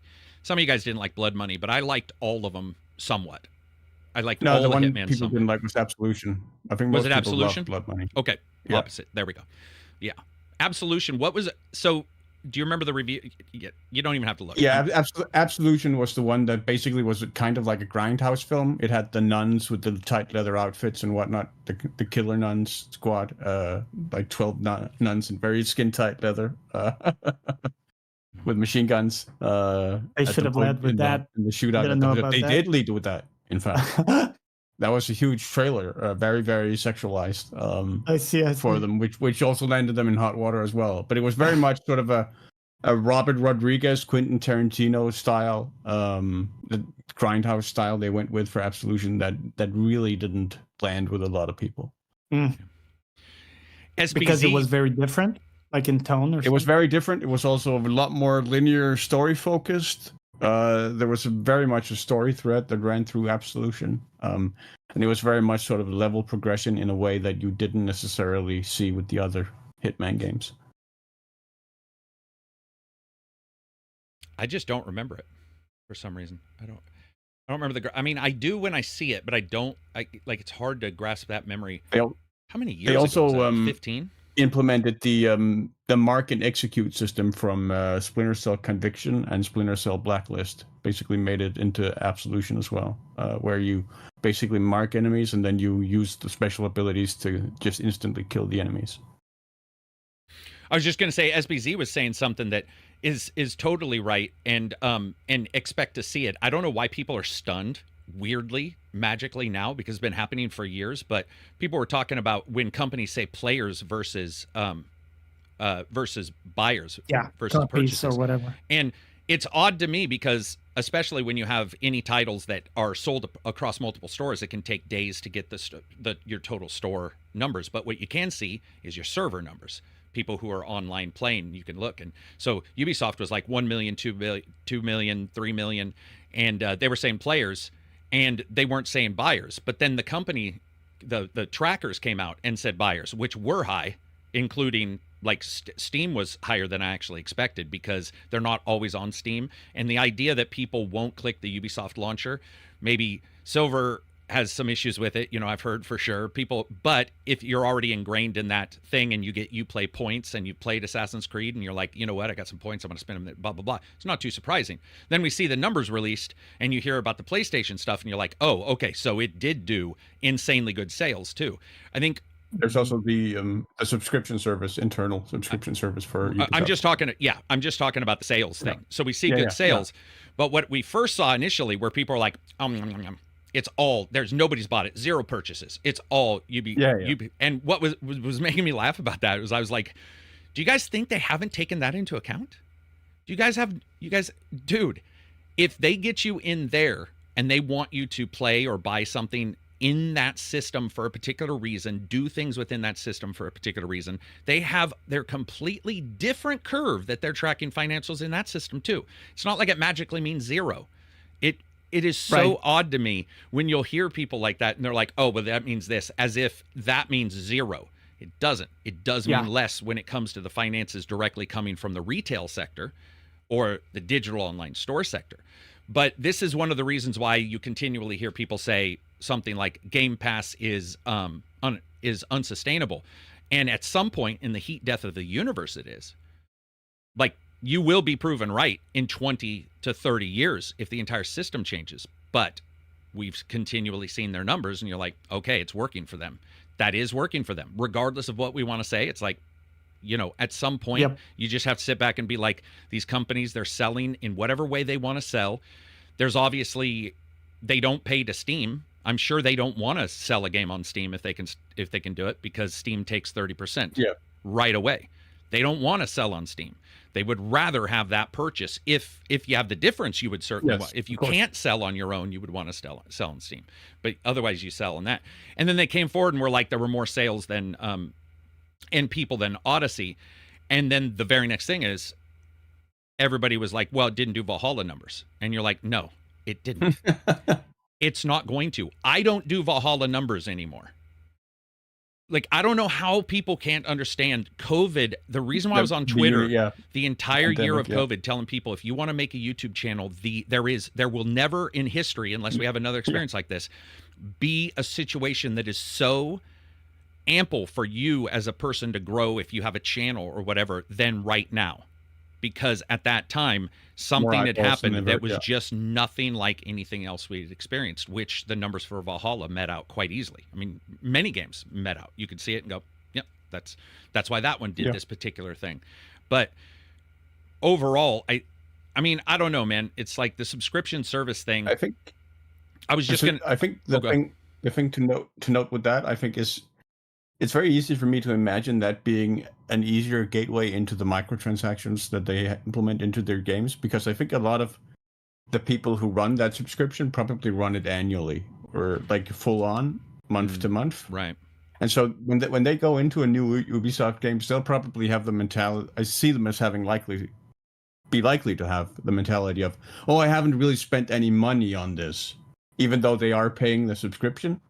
So that sort of lowers the threshold of whether it's tolerable for them to then fork over cash for the microtransactions for a suit of armor or a cosmetic horse or whatever it is they might be interested in buying in the game.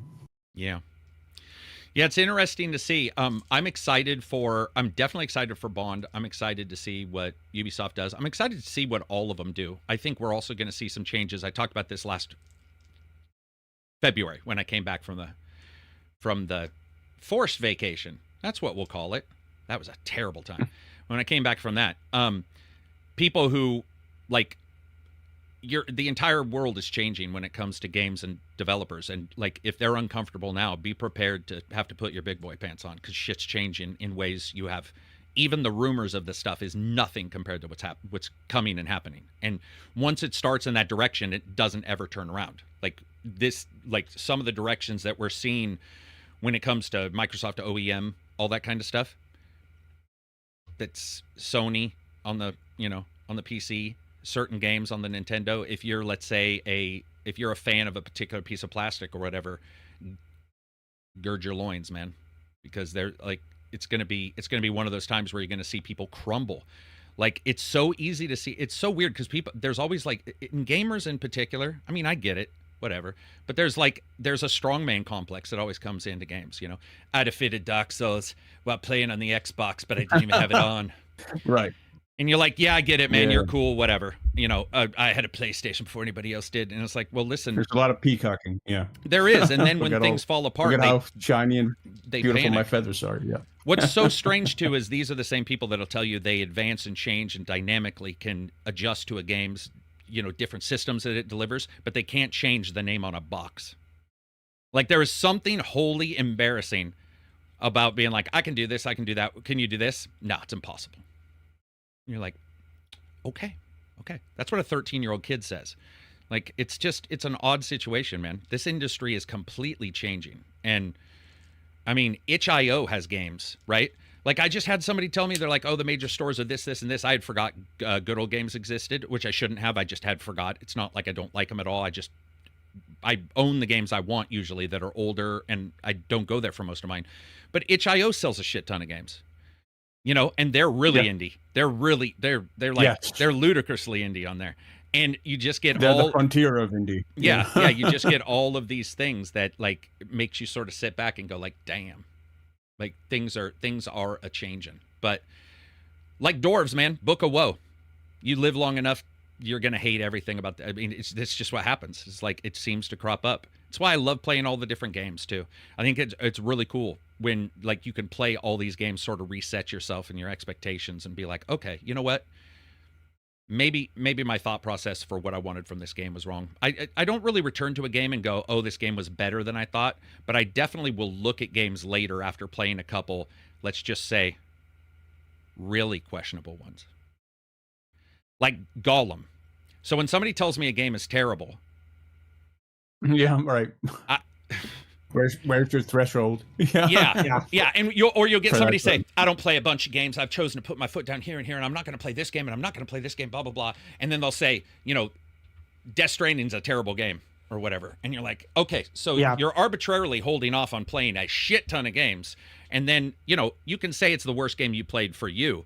But when you look at it objectively, it's like, dude, Gollum exists.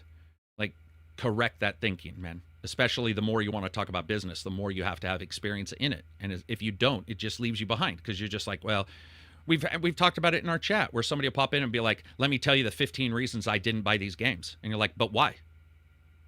Why do we care? We're talking about those games. If three people are talking about a game that you guys all bought and I come in, I might be like, if you guys asked, I didn't play it, and I might make a joke. But after that, it would be you three talking about games and the game you're playing. Yeah.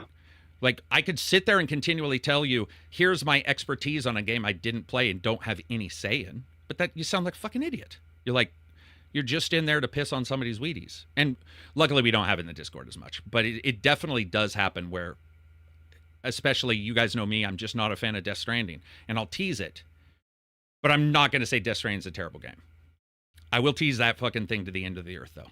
I will tease that thing to the end of the earth. Because I don't get it. But I don't think that's a terrible game. And especially if you take Alekine's Gun. What was that? Yeah, I was thinking about that one. That one old skate one I played that was almost unplayable. Saints Row, the one that came out a while ago, was pretty terrible. The one in hell, right? No, that one wasn't great either. I'm talking about the Saints Row that was like their attempt at a reboot. Right. Where they literally didn't go anywhere, and they didn't figure anything out with that game. It ran. There's that. It ran. I wish it had. I mean, even Agents of Mayhem, which was their previous game, rather. Agents of Mayhem didn't even have mayhem. There was no mayhem in the entire game. I mean, that game wasn't bad. It was just completely bland. It was bland. Do you think a bland game? Here's the truth. Removing a game that's bad, right? Like it controls bad, plays bad, feels bad, whatever. Do you think? Do you find it more difficult to find some enjoyment from a bland game than you do from a bad game? I see. The thing is, I don't think you play bad games. It depends on how the bad game is bad. Let's say it runs, but it's just bad. It's janky, T-posing. It's Cyberpunk day one. Like it's just a piece of shit. So, and I would struggle more to get enjoyment from that. Although, I mean, specifically Cyberpunk, I did actually manage to get enjoyment from that from launch, but then I would get more enjoyment from a bland game in general, if the state of the bad game was that bad. See, and because I like to tease things, I'm feeling like I might get more enjoyment from as long as it didn't crash, the bad one. But then a bland game can also be cool to see where it went bland, because where you go around a corner. In a bland game, you go around a corner and you're like, I wish something was here, right? And in a bad game, you barely get around the corner, and what you see, you wish wasn't there. Like that's the difference between those two to me. Go ahead. What were you gonna say? Sorry. I think that there's also a another difference in terms of mentality of approach, where if I'm going to play a game I know is necessarily bland or forgettable, the only reason I'm really playing it is to just sort of disengage my brain and just go through the motions of playing it, as it were, as a distraction. Yeah. No, so that's going to be my game experience there. Whereas the game, after playing it, I'll basically have forgotten pretty much every part of the game, and I'll just have moved on to something else. Okay, so you just probably showed me why I don't remember Absolution, right? You said that was the one that didn't set the world on fire, because I can't remember Absolution at all. It's like my brain thought the calorie content of yogurt was more important and rewrote over the memory of that game. And I can usually remember parts of old games. I can't remember that game. I'm going to look it up tonight, though. I might even watch some videos of it. What's up, Dev Guy? Dev Guy says, what does he say here? He says, honestly, a game that is bad is better than a bland game. Yeah, I would say for me, it probably hinges closer to being better sometimes, but it depends on the blandness too, and why you're playing it. Are you playing it for the fun of it being? People can get fun out of a bland game, but I don't even think that replicates the game. Right? Isn't that more of a reflection of you as the gamer? Like in some way, it's now about your ability to mine some small glimmer of enjoyment out of, like a field that has been so regularly plowed, nothing is there. Right? You're just like a dried womb. You're going in there and you're trying to find that one nugget, right? That one beet that the farmer whose family starved could have lived, and you find that one beet and you're like, haha, I got it. And that's how I feel sometimes with like a bland game. And a bad game is where I go and the vegetables that are planted you can't eat, whatever. And so you're like, hey, I don't understand. Like, why is this even here? Which can be. Do you ever get the bad game frustrates and annoys you, whereas the bland game just doesn't engage you on any level, right? I think just so. Yeah, it depends on my attitude, I guess, and why I'm going in. What were you going to say, Johnny? Do you ever get the disaster porn where a game is going off the rails and you just you're watching it as a reviewer, like watching it burn and just like seeing where it goes? You mean if I don't play it? No, if you're playing it for review and you can see it's just going really bad.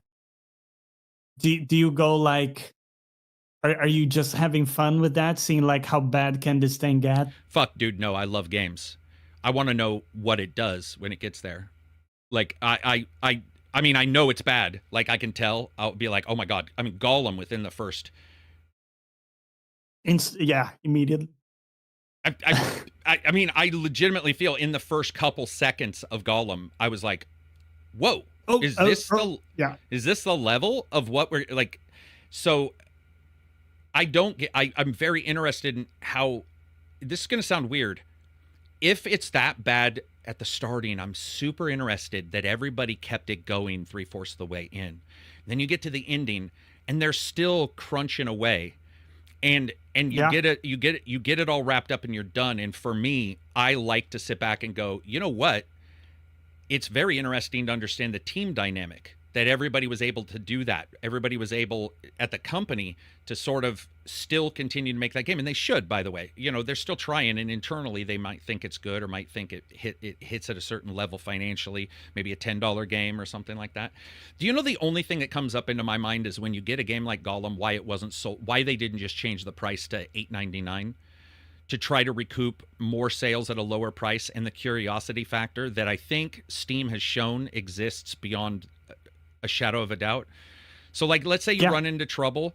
We see these guys still do the $60 game, and a lot of us, we all fancy ourselves as hyper intelligent. Like, you know, everybody's going to overestimate their own intelligence. So it's like, I would release this game at blah blah blah. We're not working for the company, but there are times where you do see it released, you see its sales, and you see its performance, whether it be technically or creatively. There are times where I have sat there and been like, would this game have done well at $10? Like, where they say, we tried. I mean, I don't know if this kind of like honesty would work in the game industry right now, but it would be. I can't see it happening. It would be interesting to have a company say, listen, we tried, and we rethought where we were, and instead of not releasing the game, Concord could have dealt with this. I think Concord was pretty bland too, but Concord tried to sell itself, and we were all looking at it going, it's a hard nut to crack already. And then you see the price, and you're like, okay, well, I felt like we were part of a grand experiment, and grand not meaning in the celebratory type, but large, like a large experiment there. And I don't know, because we see bad games get bought up like hotcakes on different services sometimes, and you're like, I wonder if that would have done better if they had. I don't know how honesty works in the game industry. People pretend that it works. I don't know if it does, but I wonder if Gollum's guys had said, we tried really hard, man. You know, we have the IP. We needed to make this game. It didn't come together, but we still want you to see our general idea. So we've decided to price this game at $5.99. It would be refreshing. I bet you it would have made more than what they made. I bet you. Because you also buy good faith with that, right? Because people would be like, okay, we get it. Like, you had a crack and it didn't work out. Dude, having a crack is not, isn't it crazy, guys? You both have to feel this. Isn't it crazy that having a crack is no longer respected at all? Like, having a crack, it's like you've got your YouTube video that's smash ups of perfect attacks in a game, and people will be like, that guy's amazing at that game. And you're like, you do realize that was cut from like 12 hours of the best, you know, the best of the best. Right? Hours. But it's like, you don't see, you know, I do like the failure videos, but those are usually on a Reddit. But giving it your best doesn't hit anymore, but neither does, you know, talking about talent. People don't want to talk about it because it's uncomfortable, but it's like sometimes the team's talent, how they put people together, just isn't, you know, it's not there. It's okay to say, but nobody wants to talk about that. No, there always has to be a big bad somewhere, you know, whether it be a conspiracy or whether it be a blah, blah, blah. And it's not like you can blame one, like with Gollum or other games like that. It's not there like wasn't one thing with Gollum. Yeah. It's not like, hey, the Bush guy fired the Bush guy because Bushes were terrible, right? No, it was kind of a conglomeration of shit. Is that a word? Yeah. Conglomeration is a word. Is that, if that's what you were looking for? Yeah. What else do we got for news sections? Do we have anything else that hit the news? I did see something note, because you mentioned going back to Hitman Absolution, which I would recommend because that game does actually have some of the best voice acting in the entire series, where it has Powers Booth and Keith Powers Carradine. Booth is in. I'm feeling like I would have known that if I played it. Along with Keith Carradine, they both play the two main villains, and they both ham it up to amazing levels. Right. It's amazing fun in that game. yeah, that's cool. What were you going to say, Johnny? Sorry.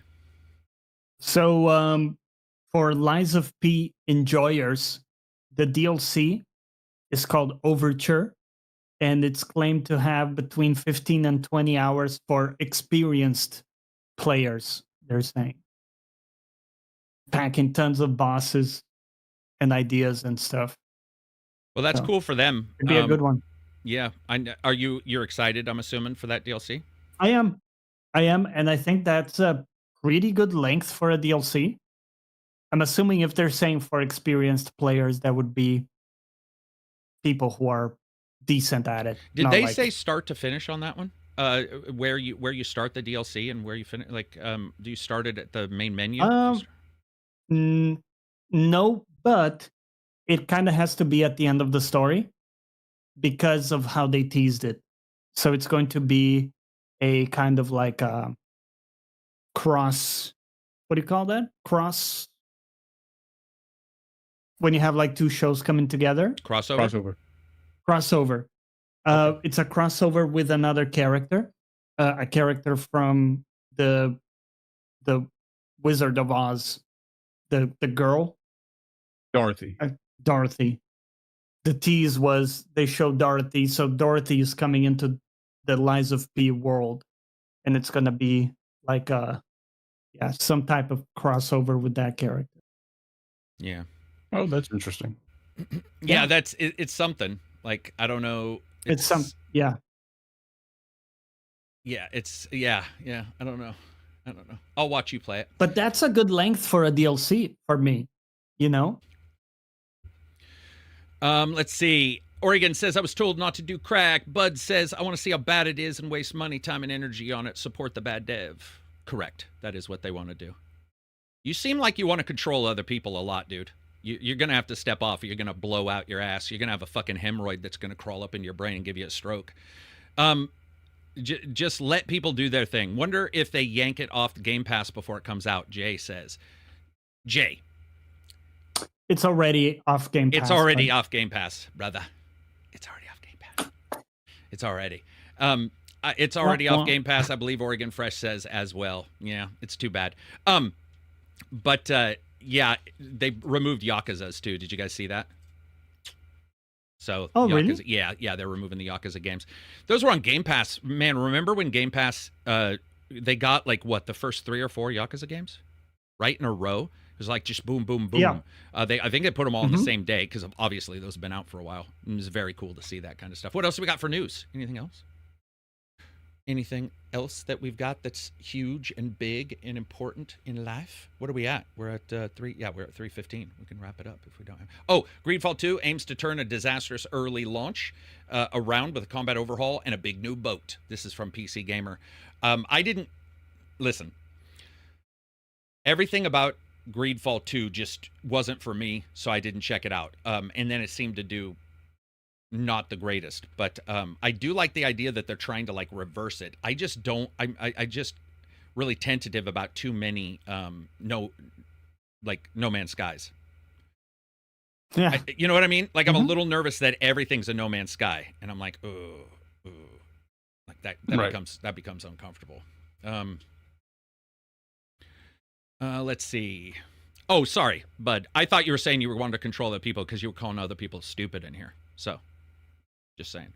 Abbreviated reviews. I wish Game Pass had like a really clear list of games it's currently on. The presentation is kind of clunky. Dude, the presentation for Game Pass has been clunky since day one, right? And Xbox Store. The store is very messy. Yeah. Sometimes even searching for something specifically won't bring it up. Papa Rival says Steam coming to Xbox rumors. So the only rumors I've heard is that expect to see Game Bar. I'm sure if you're a Game Bar user, I admit I wasn't until recently, and I'm only testing it because some rumors I heard. If you notice, Game Bar's had some pretty big patches lately and had some pretty awesome improvements. And you're talking to somebody who does not like Game Bar. It's off instantly when I put the PC up and running. But I have been checking it. I would expect Game Bar plus the changes they've made on the Xbox Insiders, which I'm sure you guys have seen some pictures about how they're handling the new Xbox OS front end. I would expect to see that and Game Bar mixed together to be any hybrid Steam/Xbox handhelds front end. You can sort of bring that to the bank. That's From what I've heard, that's the way they're going. I think it makes sense because when you look at Steam coming on Xbox, we got the tab that they leaked. Johnny and I talked about that last week. Did we not? The tab I showing think so. up? Yep. Yeah. So, Yep. you know, Xbox wants, they've stated pretty clearly they would love to, you know, have all the stuff on their devices, vice versa, you know, back and forth. I think that only makes sense for them. I also think that the handhelds that we get from not just the ones that have been rumored, but from many people, if you look at their handhelds, Microsoft needs to do something with the front end OS. And I think when you look at what we see on the OS for Xbox on the Insider, and you look at Game Bar, it does feel like they're testing out a front end, like a generic front end for your handhelds. If you get your Asus or your ROG Ally Xbox device, which I would never buy, ever. I don't think. Are either one of you guys getting handhelds anytime soon? Maybe Switch 2? No. No. Okay. No. Okay. Are you as no as Silver? Switch 2 depends completely on what the backwards compatibility is like. Are we gonna get better performance on games that are out now, like, you know, Tears of the Kingdom, etc., or will they play at the same rate, like, you know, at the same performance as the original Switch? Because we've seen that too. Like, Sony had the original PS4 versions of stuff, and sometimes you would get that, and then the game plays just like PS4. You wouldn't get like the PS5.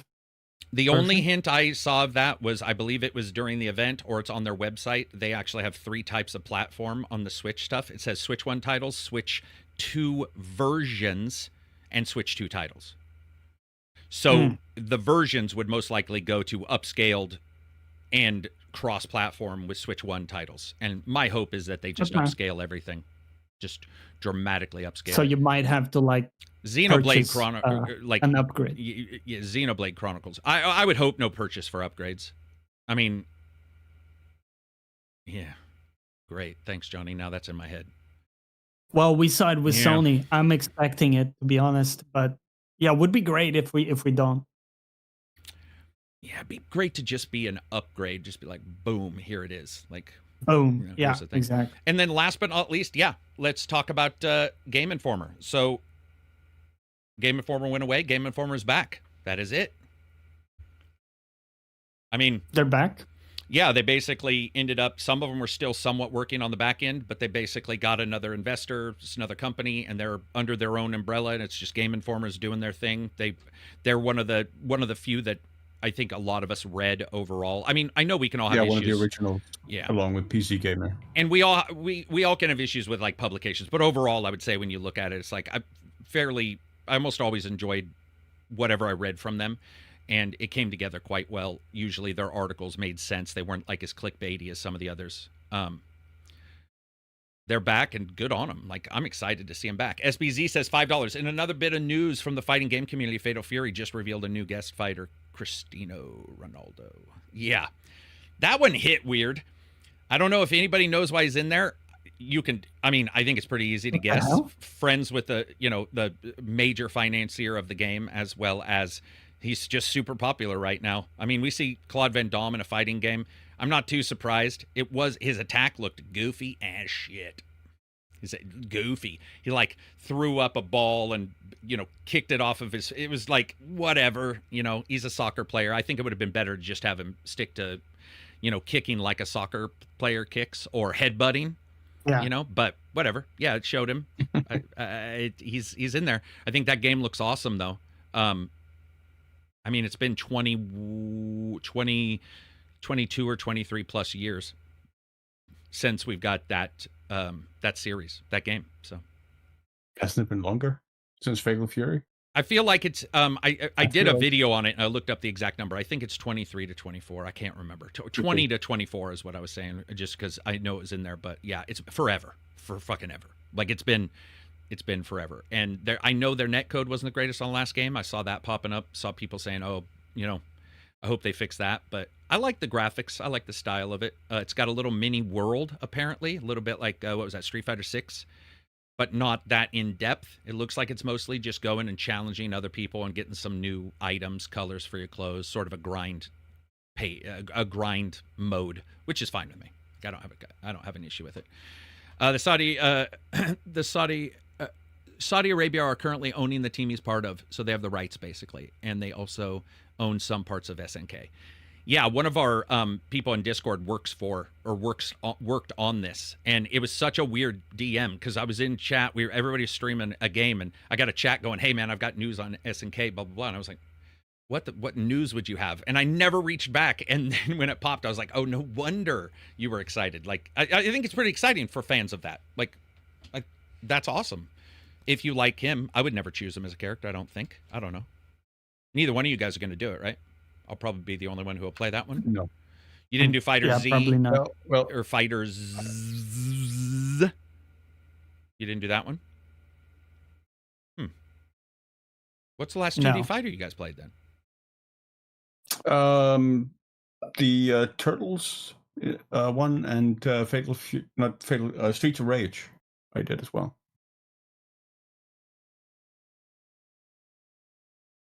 For the Genesis? Or do you mean the new one?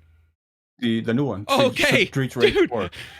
This was going to be a whole other conversation. I was like, damn, it's been forever. Anyway, that'll be it for us, other than Johnny telling us what he's streaming. I'm streaming some Assassin's Creed Shadows and some First Berserker as well. Switching between those. So, yeah. Starting tomorrow. Continuing with those. Saturday at 6 a.m. Pacific Standard? I no longer have a schedule like that. Dude. So the best way is, follow me on Twitch, join my Discord. You'll get an alert there because I kind of do it when I have really good energy. I jump in there, have a good time. I'm trying to not be as anal as I was about the. Well, I think as the superstar of the podcast, for sure, I still have to have a schedule. But you're now at the point where like exactly. Snoop Dogg, you're just going to be there playing games. You might walk away. You get some tea and scrumpus or whatever the fuck you eat. Come back in 45 minutes. Boom. People are still watching. You have 10 million viewers. It'd be cool. Snoop Dogg. Yeah, I mean, people are tuning in for Game of Thrones and ACG podcast. They're not tuning in. Game of Thrones. Where did Game of Thrones come from? Why Game of Thrones? I don't know. I'm just saying, it's on TV. You should just stream it, and you should just stream it. The whole family's ready. You're just getting hit continually with trademark stuff, and you're like, I'm Johnny. Just respond back to the trademark thing. Be like, I have authority to stream this. My name is Johnny. Yeah, for sure. And just see what they say. They're all, what the fuck? Is somebody work on this? Did somebody work on this TV show called Johnny? Is there somebody super high? Can you check? Can you check Johnny? That's awesome. Just say it with utter confidence so that people are like, man, he had a lot of confidence. So I feel like he was for sure telling the truth. Anyway, that'll be it for us this week. This coming week, you're going to see. So we did the weekly top. I can't remember how many games got on there. It was almost 30 minutes. And I think I had 14 honorable mentions that I just finally deleted. But I will say, it's easy to look at April and go, there's not a lot. But when you actually look at April and start looking everywhere, there are actually quite a number of eclectic games. They may not be the big ones that I think were post Shadows, right? And then in a couple months, hopefully, we'll be post GTA, post Switch 2. It's easy to look at April and go, there's nothing there. But you got Tempest Rising, which is the RTS game that looks, I mean, it definitely looks like a Command and Conquer, put on some roids, did a little jacked up, pretended it didn't lift weights like Alan or like Reacher did in the TV shows until he gets outed. And now it just looks like a video game on roids. It's got amazing graphics, really cool special effects. I think that game looks good. What else do we got in April? Expedition 33. Expedition 33. Yeah. That one's weird. I can't wait to see people's response to a turn-based game that requires them to actually sit and stare because they might be required to do a QTE. It's going to be, dude, it's going to be really interesting because that game, at first I was like, oh, wow. And then after a while, I couldn't figure out where I wanted to be because I was like, well, if I lean back, I'm not as comfortable holding this up. It's like, it's not a turn-based. It's not a QTE filled. It's like all over in the place. It's all over. And then you have SNK's game, and then you have what else?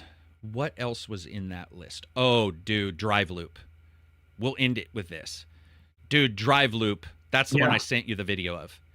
Drive Loop. That looked really fun. Looks awesome. Yeah. Drive Loop is a Mad Max top-down, drive your car around, blow people up. Once we were billions almost at times looking because there's so many. Like Vampire Survivors. Vampire Survivors. With cars. Yeah, that game looks impressive as shit. And if you're one of those type of people that don't want to spend money on a game with more than 6 people in the credits, I think it's got like 5. It's a pretty small team, if that matters to you. And I think it's cheap. I think on the thing it was. Maybe they didn't say the price on that one actually. And then last but not least, Cyan's releasing their game on consoles. I think the guys who did Myst and stuff, they are releasing. Oh man! Just as they're releasing a game, they also announced that today, Myst Riven Cyan developer lays off 50% of its team. That just happened in the last 35 that's minutes. Like the thing you described. That used to happen. Yeah, that is. Damn. Yeah. Damn. Well, let's not end this on bad news. Good news. We'll end it on this. I think that the Black Desert video looks awesome. If you guys get a chance, GDC. Crimson Desert. Yeah, true. The graphics look insane in that. Fuck! Yes, yeah. Crimson Desert. I think that looks awesome. Colored Desert. Dude. Every time. That game looks awesome. GDC has some videos you can go check out on the GDC webpage. Shows just, what they're doing with the graphics engine. It's not showing you a bunch of gameplay. We've seen some of that, but it looks phenomenal. I'm really excited for it. Anyway, I'm excited for all you guys to have a great weekend. Hope you enjoy yourselves. Play some good games. Play some bad games. Play whatever you want. Hopefully we'll see you next Friday. Peace out and enjoy the rest of your weekend. Take care. See ya.